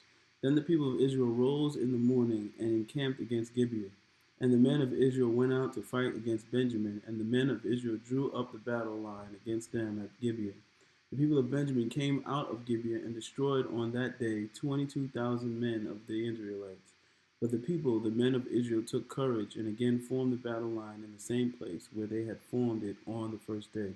And the people of Israel went up and wept before the Lord until the evening. And they inquired of the Lord, "Shall we again draw near to fight against our brothers, the people of Benjamin?" And the Lord said, "Go up against them." So the people of Israel came near against the people of Benjamin the second day, and Benjamin was against them out of Gibeah the second day, and destroyed 18,000 men of the people of Israel. All these were men who drew the sword. Then all the people of Israel, the whole army, went up and came to Bethel and wept. They that there sat there before the Lord and fasted. They sat there before the Lord and fasted that day until evening, and offered burnt offerings and peace offerings before the Lord. And the people of Israel inquired of the Lord, for the ark of the covenant of God was there in those days. And Phinehas the son of Eleazar, the son of Aaron, ministered before it in those days, saying, "Shall we go out once more to battle against our brothers, the people of Benjamin, or shall we cease?" And the Lord said, "Go up, for tomorrow I will give them into your hand." So Israel set men in ambush around Gibeah. And the people of Israel went up against the people of Benjamin on the third day, and set themselves in array against Gibeah as at other times. And the people of Benjamin went out against the people and were drawn away from the city. And as at other times, they began to strike and kill some of the people in the highways, one of which goes up to Bethel, and the other to Gibeah, and in the open country about 30 men of Israel. And the people of Benjamin said, "They are routed before us, as at the first." But the people of Israel said, "Let us flee and draw them away from the city to the highways." And all the men of Israel rose up out of their place and set themselves in array at Baal Tamar. And the men of Israel who were in ambush rushed out of their place from Mer Geba. And there came against Gibeah 10,000 chosen men out of all Israel, and the battle was hard. But the Benjamites did not know that disaster was close upon them. And the Lord defeated Benjamin before Israel, and the people of Israel destroyed 25,100 men of Benjamin that day. All these were the men who drew swords, so the people of Benjamin saw that they were defeated. The men of Israel gave ground to Benjamin because they trusted the men in ambush whom they had set against Gibeah. Then the men in ambush hurried and rushed against Gibeah. The men in ambush moved out and struck all the city with the edge of the sword. Now the appointed signal between the men of Israel and the men in the main ambush was that when they made a great cloud of smoke rise up out of the city, the men of Israel should turn in battle. Now Benjamin had begun to strike and kill about 30 men of Israel. They said, "Surely they are defeated before us, as in the first battle." But when the signal began to raise out of the city in a column of smoke, the Benjamites looked behind them, and behold, the whole of the city went up in smoke to heaven. Then the men of Israel turned, and the men of Benjamin were dismayed, for they saw that disaster was close upon them. Therefore they turned their backs before the men of Israel in the direction of the wilderness, but the battle overtook them, and those who came out of the cities were destroying them in their midst. Surrounding the Benjamites, they pursued them and trod them down from Nohah as far as opposite Gibeah on the east. 18,000 men of Benjamin fell, all of them men of valor, and they turned and fled toward the wilderness to the rock of Rimmon. 5,000 men of them were cut down in the highways, and they were pursued hard to Gibeon, and 2,000 men of them were struck down. So all who fell that day of Benjamin were 25,000 men who drew the sword, all of them men of valor. But 600 men turned and fled toward the wilderness to the rock of Rimmon, and remained at the rock of Rimmon 4 months. And the men of Israel turned back against the people of Benjamin and struck them with the edge of the sword, the city men and beasts, and all that they found, and all the towns that they found, they set on fire. Judges 21.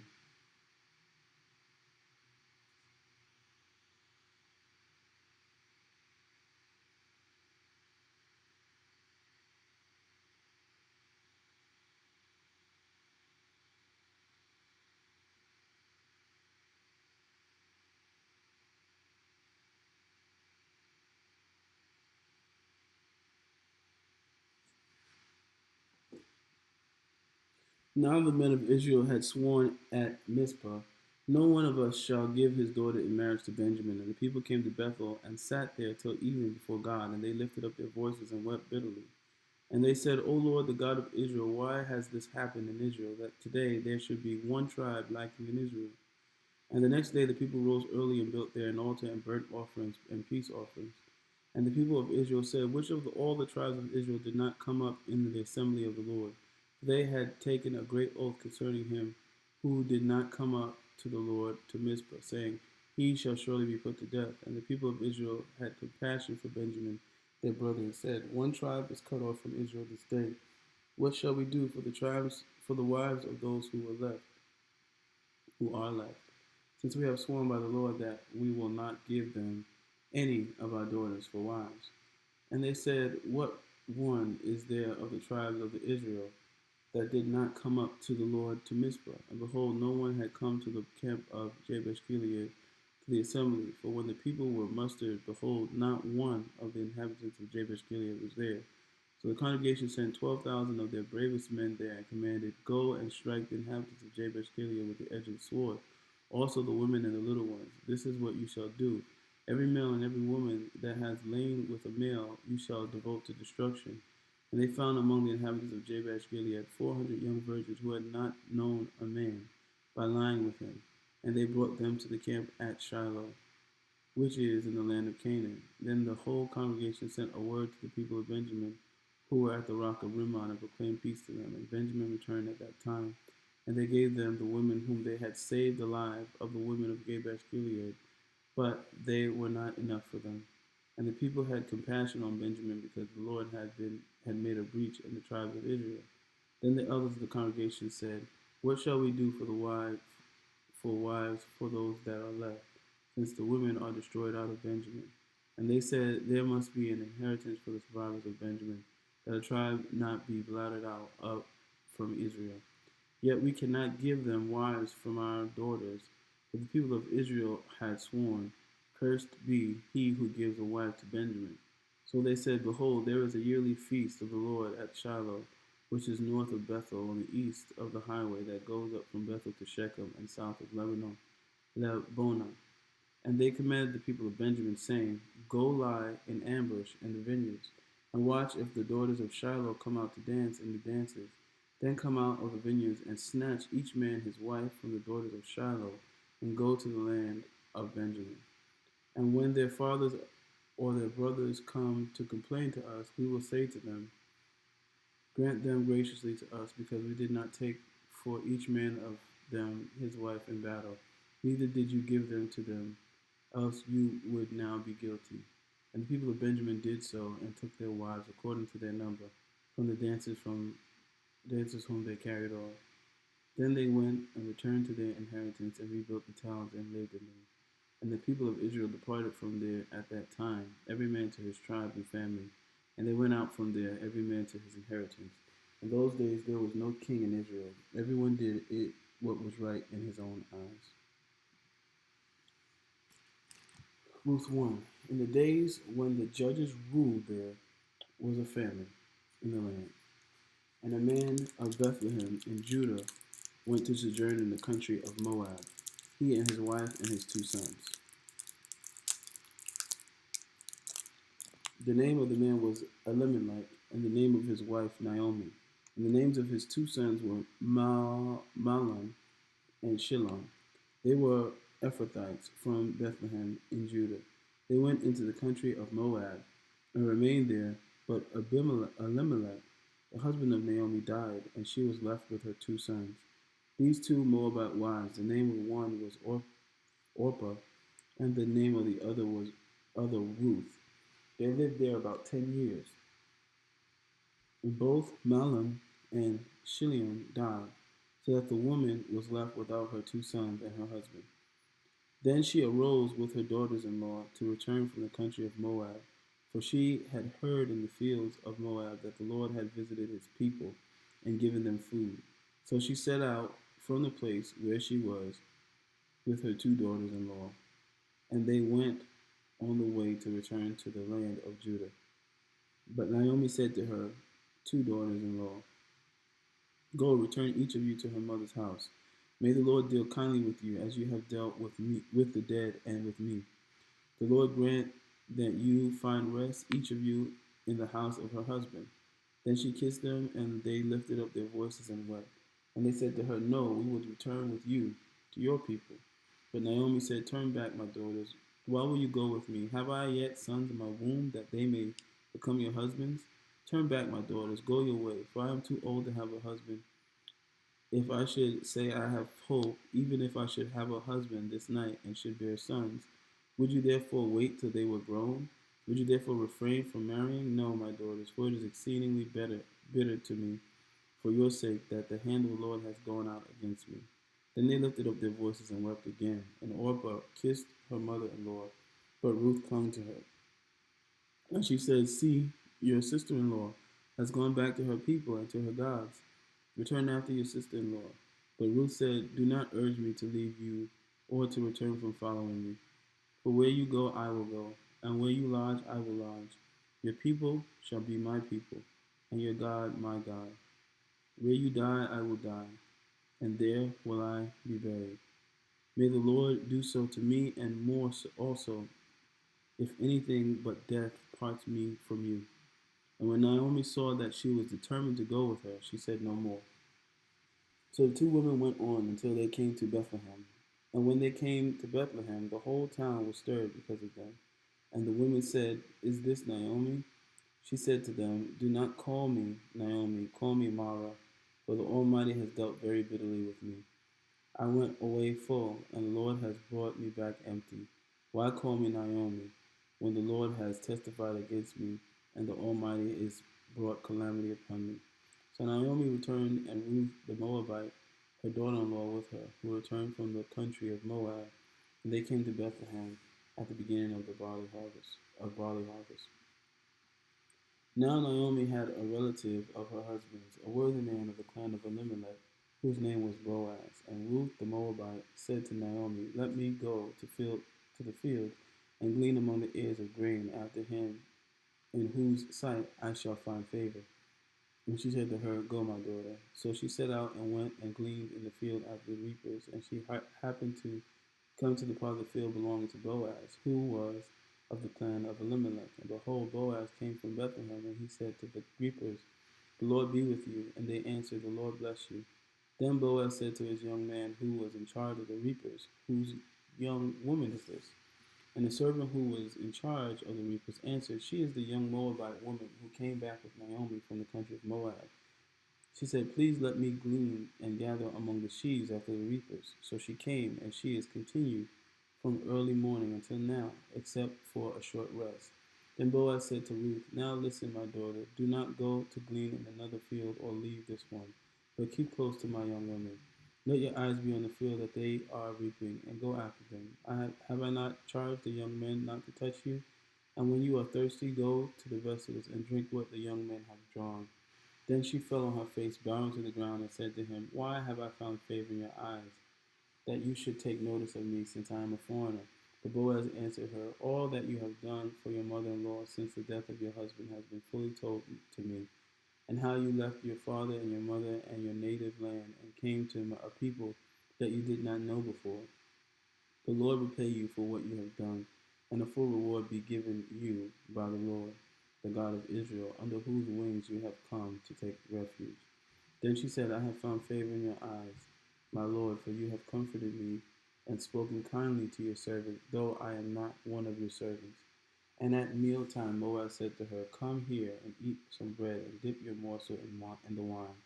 So she sat beside the reapers, and he passed to her roasted grain, and she ate until she was satisfied, and she had some left over. When she arose to glean, Boaz instructed his young men, saying, Let her glean even among the sheaves, and do not reproach her. And also put out some of the bundles for her, and leave it for her to glean, and do not rebuke her. So she gleaned in the field until evening. Then she beat out what she had gleaned, and it was about an ephah of barley. And she took it up and went into the city. Her mother-in-law saw what she had gleaned.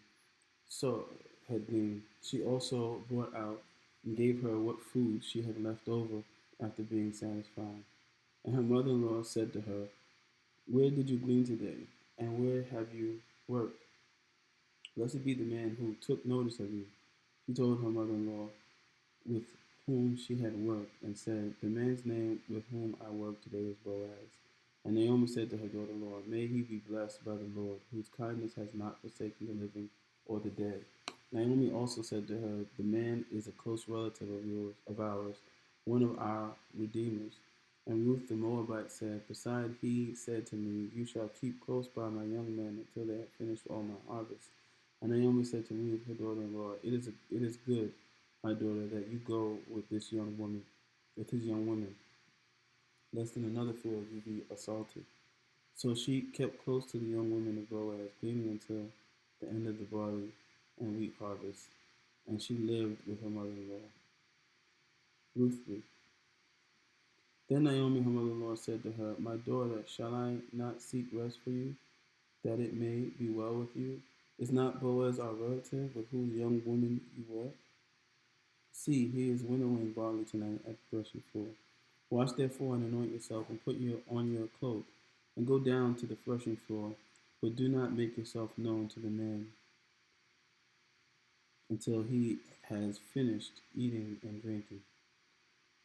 And when he lies down, observe the place where he lies. Then go uncover his feet and lie down, and he will tell you what to do. And she replied, All that you say I will do. So she went down to the threshing floor and did as her mother-in-law commanded her. And when Boaz had eaten and drunk, and his heart was merry, he went to lie down at the end of the heaped grain. Then she came softly and covered his feet and lay down. At midnight the man was startled and turned over, and behold, a woman lay at his feet. He said, Who are you? And she answered, I am Ruth, your servant. Spread your wings over your servant, for you are a redeemer. And he said, May you be blessed by the Lord, my daughter. You have made this last kindness greater than the first, and that you have not gone after young men, whether poor or rich. And now, my daughter, do not fear. I will do for you all that you ask. For all my fellow townsmen know that you are a worthy woman. And now it's true that I am a redeemer, yet there is a redeemer nearer than I. Remain tonight in the morning. If he will redeem you, good, let him do it. But if he is not willing to redeem you, then as the Lord lives, I will redeem you. Lie down until the morning. So she lay at his feet until the morning, but arose before one could recognize her. And he said, Let it not be known that the woman came to the threshing floor. And he said, Bring the garment you are wearing and hold it out. And she held it, and he measured out 6 measures of barley and put it on her. Then she went into the city. And when she came to her mother-in-law, she said, How did you fare, my daughter? Then she told all that the man had done for her, saying, These 6 measures of barley he gave to me. For he said to me, You must not go back empty-handed to your mother-in-law. She replied, Wait, my daughter, until you learn how the matter turns out. For the man will not rest, but will settle the matter today. Ruth 4. Now Boaz had gone up to the gate and sat down there, and behold, the Redeemer of whom Boaz had spoken by. So Boaz said, Turn aside from Sit down here. And he turned aside and sat down. And he took 10 men of the elders of the city and said, Sit down here. So they sat down. Then he said to the Redeemer, Naomi, who has come back from the country of Moab, is selling the parcel of land that belonged to our relative Elimelech. So I thought I would tell you of it and say, and say, buy it in the presence of those sitting here, and in the presence of the elders of my people, if you will redeem it. But if you will not, tell me, that I may know, for there is no one beside you to redeem it. And I come after you. And he said, I will redeem it. Then Boaz said, The day you buy the field from the hand of Naomi, you also acquire Ruth the Moabite, the widow of the dead, in order to perpetuate the name of the dead in his inheritance. Then the Redeemer said, I cannot redeem it for myself, lest I impair my own inheritance. Take my right of redemption yourself, for I cannot redeem it. Now this was the custom in former times in Israel concerning redeeming and exchanging. To confirm a transaction, the one drew off his sandal and gave it to the other, and this was the manner of attesting in Israel. So when the Redeemer said to Boaz, Buy it for yourself, he drew off his sandal. Then Boaz said to the elders of all the people, You are witnesses this day that I have bought from the hand of Naomi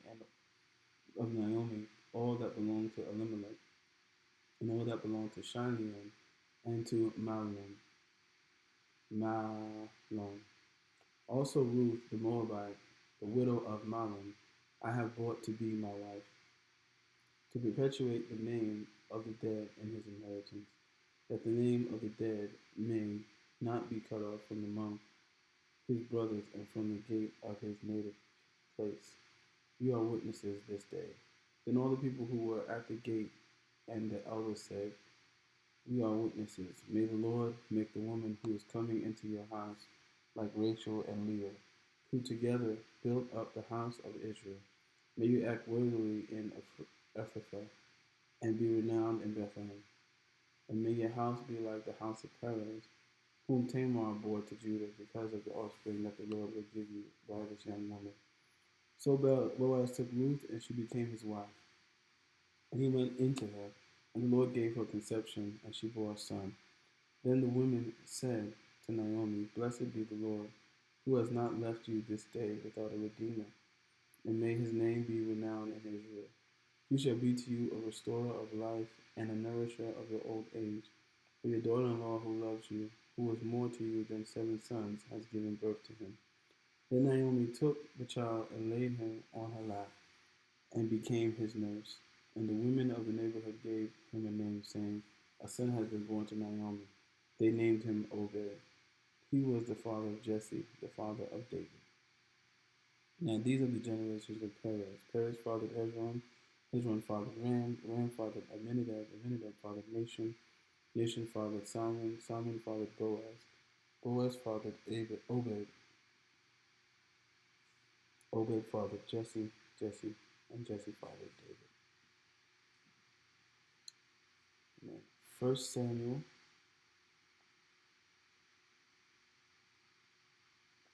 first chapter. There was a certain man of Rephaim Zophim of the hill country of Ephraim, whose name was Elkanah, the son of Jeroham, son of Elihu, son of Tohu, son of Zuph, and Ephrathite. He had 2 wives. The name of the one was Hannah, and the name of the other Peninnah. And Peninnah had children, but Hannah had no children. Now this man used to go up year by year from his city to worship and to sacrifice to the Lord of hosts at Shiloh, where his 2 sons of Eli, Hophni and Phinehas, were priests of the Lord. On the day when Elkanah sacrificed, he would give portions to Peninnah his wife and to all her sons and daughters. But Hannah he gave a double portion because he loved her, though the Lord had closed her womb. And her rival used to provoke her grievously to irritate her, because the Lord had closed her womb. So it went on year by year. As often as she went up to the house of the Lord, she used to provoke her. Therefore Hannah wept and would not eat. And Elkanah, her husband, said to her, Hannah, why do you weep? And why do you not eat? And why is your heart sad? Am I not more to you than 10 sons? After they had eaten and drunk in Shiloh, Hannah rose. Now Eli the priest was sitting on the seat beside the doorpost of the temple of the Lord. She was deeply distressed and prayed to the Lord and wept bitterly. And she vowed a vow and said, O Lord of hosts, if you will indeed look on the affliction of your servant and redeem and remember me and not forget your servant, but will give to your servant a son, then I will give him to the Lord all the days of his life, and no razor shall touch his head. And she continued praying before the Lord. Eli observed her mouth. As she continued praying before the Lord, Eli observed her mouth. Hannah was speaking in her heart, only her lips moved, and her voice was not heard. Therefore Eli took her to be a drunken woman. And Eli said to her, How long will you go on being drunk? Put your wine away from you. But Hannah answered, No, my lord. I am a woman troubled in spirit. I have drunk neither wine nor strong drink, but I have been pouring out my soul before the Lord. Do not regard your servant as a worthless woman, for as long as I have been speaking out of the great anxiety and vexation. Then Eli answered, Go in peace, and the God of Israel grant your petition that you have made to him. And she said, Let your servant find favor in your eyes. And the woman went her way and ate, and her face was no longer sad. They rose early in the morning and worshipped before the Lord, and they went back to their house at Ramah. And Elkanah knew Hannah his wife, and the Lord remembered her. And in due time Hannah conceived and bore a son, and she called his name Samuel, for she said, I have asked for him from the Lord. And Elkanah and all his house went up to offer to the Lord the yearly sacrifice and to pay his vow. But Hannah did not go up, for she said to her husband, As soon as the child is weaned, I will bring him, so that he may appear in the presence of the Lord and dwell there forever. Elkanah, her husband, said to her, Do what seems best to you. Wait until you have weaned him. Only may the Lord establish his word. So the woman remained and nursed her son until she weaned him. And when she had weaned him, she took him up with her, along with a 3-year-old bull, an ephah of flour, and a skin of wine, and she brought him to her house of the Lord at Shiloh. And the child was young. Then they slaughtered the bull, and they brought the child to Eli. And she said, O my Lord, as you live, my Lord, I am the woman who was standing here in your presence. Pray to the Lord. For this child I prayed, and the Lord has granted me my petition that I made to him. Therefore I have lent him to the Lord. As long as he lives, he is lent to the Lord. And he worshipped the Lord there.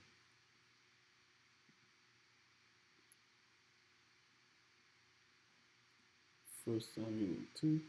You want to read this one?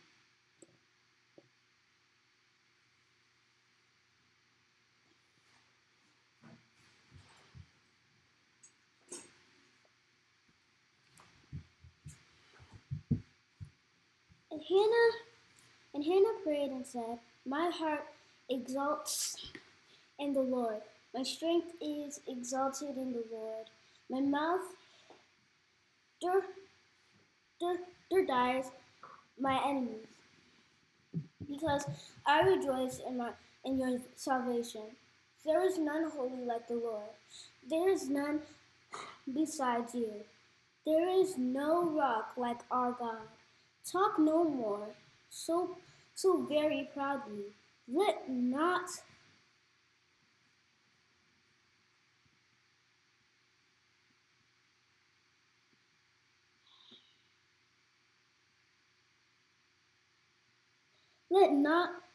arrogance come from your mouth.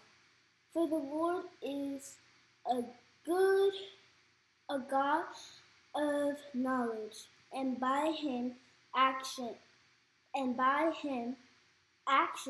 are weighed. The bows of the mighty are broken, but the feeble bind on strength. Those who were full have hired themselves out for bread, but those who were hungry has ceased to hunger.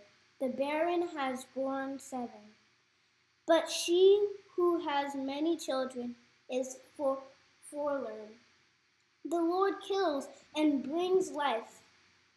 He brings down to Sheol, and raises up. The Lord makes poor and makes rich.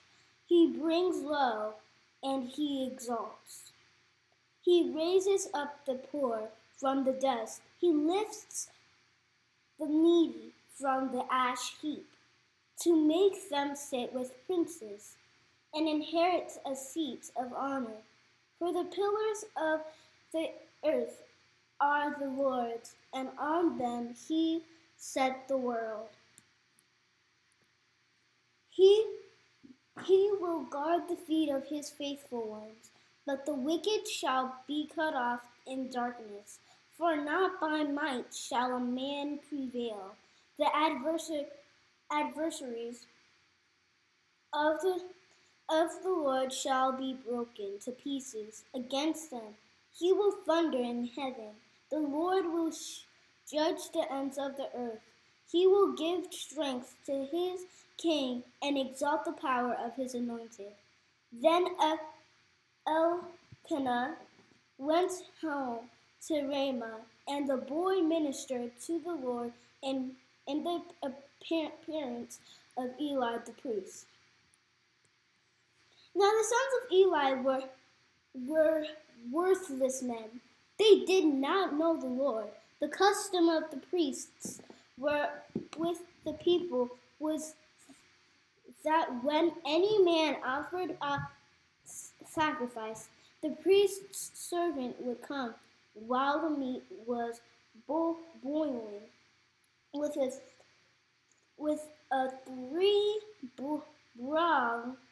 broad fork in his hand, and he would thrust it into the pan of kettle or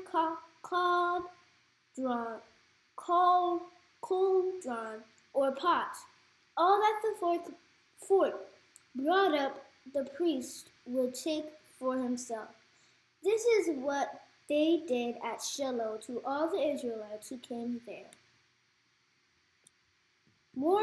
Moreover, before the fat was burned, the priest's servant would come and say to the man who was sacrificing, "Give meat for the priest to roast, for he will not accept boiled meat from you, but only raw."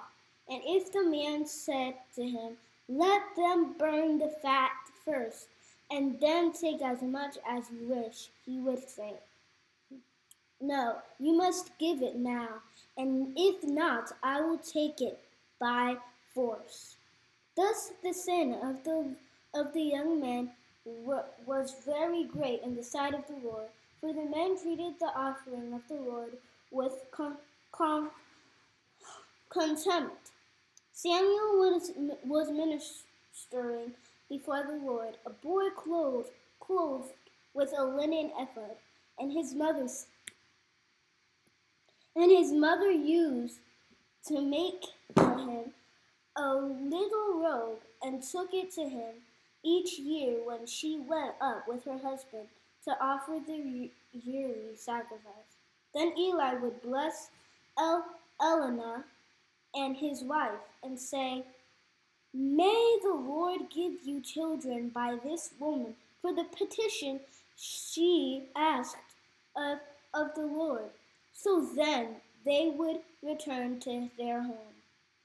Indeed, the Lord visited Hannah, and she conceived and bore 3 sons and 2 daughters. And the young man Samuel grew in the appearance of the Lord. Now Eli was very old, and he kept hearing all that his sons were doing to all Israel, and how they lay with the women who were serving at the entrance to the tent of meeting. And he said to them, "Why do you do such things? For I hear of your evil dealings from all the people. No, my sons, it is no good report that I hear the people of the Lord spreading abroad. If someone sins against a man, God will meditate for him.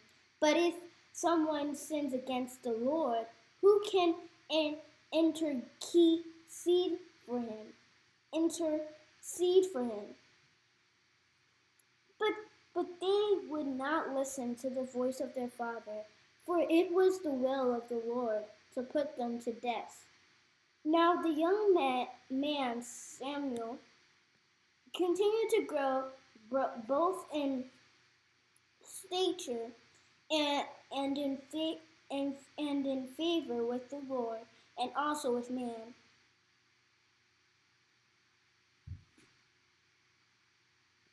And there came a man of God to Eli and said to him, Thus the Lord has said, Did I indeed reveal myself to the house of your father when they were in Egypt, subject to the house of Pharaoh?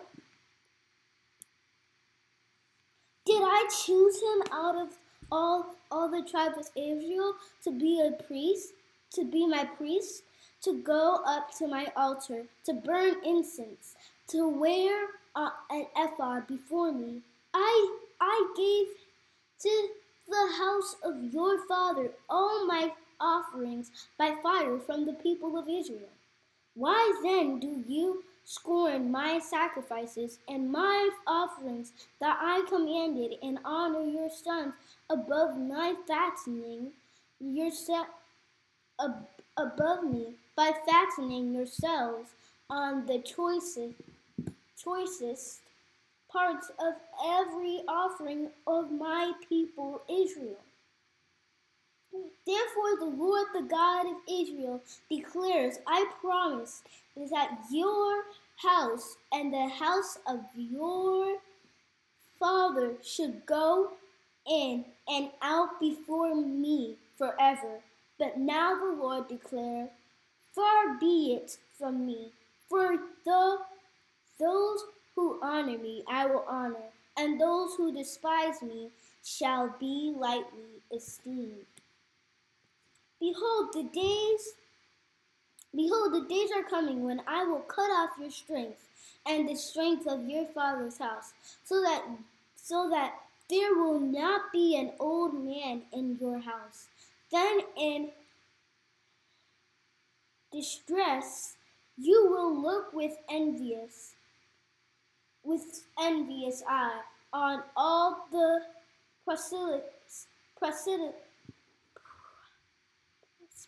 prosperity that shall be bestowed on Israel, and there shall not be an old man in your house forever.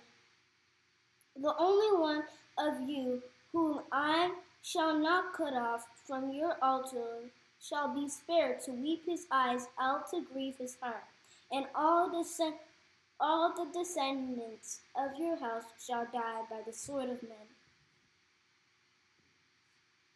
And this that shall come upon your sons, Hophni and Phinehas, shall be the sign to you. Both of them shall die on the same day, and I will rise up for myself a faithful priest, who shall do according to what is in my heart and in my mind, and I will build him a sure house, and he shall go in and out before my anointed forever. And everyone who is left in your house shall come to implore him for a piece of silver of a loaf bread, and shall say, Please put me in one of the priest's places, that I may eat a morsel of bread.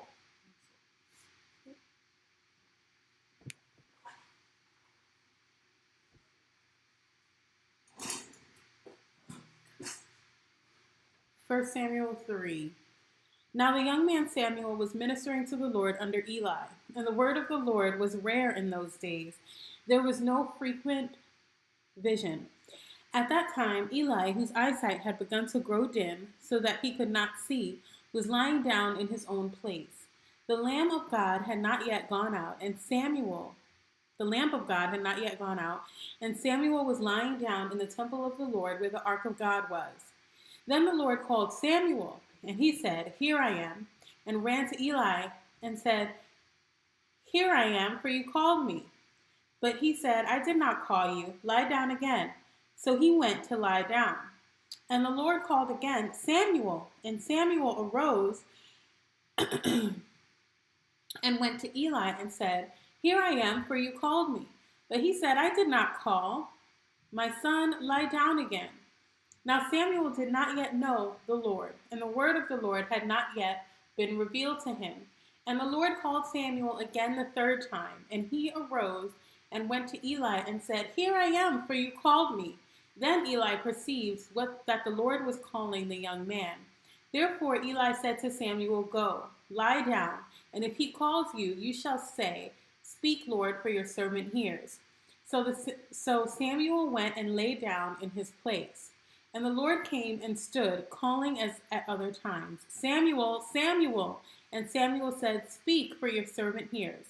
Then the Lord said to Samuel, "Behold, I am about to do a thing in Israel at which the two ears of everyone who hears it will tingle. On that day I will fulfill against Eli all that I have spoken concerning his house from beginning to end. And I declare to him that I am about to punish his house forever for the iniquity that he knew, because his sons were blaspheming God, and he did not restrain them. Therefore I swear to the house of Eli that the iniquity of Eli's house shall not be atoned for by sacrifice or offering forever." Samuel lay until morning. Then he opened the doors of the house of the Lord, and Samuel was afraid to tell the vision to Eli. But Eli called Samuel and said, "Samuel, my son." And he said, "Here I am." And Eli said, "What was it that he told you? Do not hide it from me. May God do so to you, and more also, if you hide anything from me of all that he told you." So Samuel told him everything and hid nothing from him. And he said, "It is the Lord. Let him do what seems good to him." And Samuel grew, and the Lord was with him, and let none of his words fall to the ground. And all Israel, from Dan to Beersheba, knew that Samuel was established as a prophet of the Lord. And the Lord appeared again at Shiloh, for the Lord revealed himself to Samuel at Shiloh by the word of the Lord. 1 Samuel 4. And the word of Samuel came to all Israel. Now Israel went out to battle against the Philistines. They encamped at Ebenezer, and the Philistines encamped at Aphek. The Philistines drew up in line against Israel, and when the battle spread, Israel was defeated by the Philistines, who killed about 4,000 men on the field of battle. And when the troops came to the camp, the elders of Israel said, "Why has the Lord defeated us this day before the Philistines? Let us bring the ark of the covenant of the Lord here from Shiloh, that it may come. Let us bring the ark of the covenant of the Lord here from Shiloh, that it may come among us and save us from the power of our enemies." So the people sent to Shiloh and brought from their ark of the covenant of the Lord of hosts, who was enthroned on the cherubim. And the two sons of Eli, Hophni and Phinehas, were there with the ark of the covenant of God. As soon as the ark of the covenant of God came into the camp, all Israel gave a mighty shout, so that the earth resounded. And when the Philistines heard the noise of the shouting, they said, "What does this great shouting in the camp of the Hebrews mean?" And when they learned that the ark of the Lord had come to the camp, the Philistines were afraid, for they said, "A god has come into the camp." And they said, "Woe to us, for nothing like this has happened before. Woe to us, who can deliver us from the power of these mighty gods? These are the gods who struck the Egyptians with every sort of plague in the wilderness. Take courage and be men, O Philistines, lest you become slaves to the Hebrews as they have been to you. Be men and fight." So the Philistines fought, and Israel was defeated, and they fled every man to his home. And there was a very great slaughter, for there fell of Israel 30,000 foot soldiers. And the ark of God was captured, and the two sons of Eli, Hophni, and Phinehas died. A man of Benjamin ran from the battle line and came to Shiloh the same day with his clothes torn and with dirt on his head. When he arrived, Eli was sitting on his seat by the road watching, for his heart trembled for the ark of God.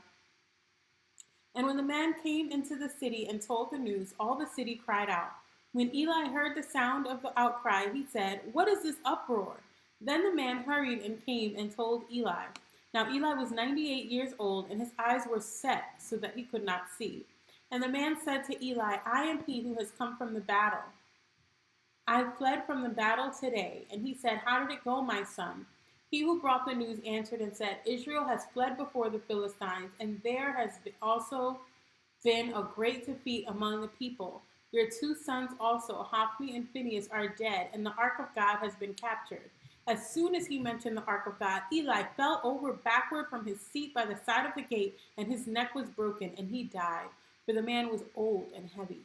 He had judged Israel 40 years. Now his daughter-in-law, the wife of Phinehas, was pregnant, about to give birth. But when she heard the news that the ark of God was captured, and that her father-in-law and her husband were dead, she bowed and gave birth, for her pains came upon her. And about the time of her death, the woman attending her said to her, "Do not be afraid, for you have borne a son." But she did not answer or pay attention. She named the child Ichabod, saying, "The glory has departed from Israel, because the ark of God has been captured, and because of her father-in-law and her husband." And she said, "The glory has departed from Israel, for the ark of God has been captured." All right, guys, we are done for today. That is 30 chapters, the ending of day 8. So that's what, 240 chapters read of the Bible. And hopefully, God will give us the grace to finish and complete this before the end of the year. Thank you guys for rocking with us. God bless you. Enjoy your day. Anything big? Bye. Bye. All right.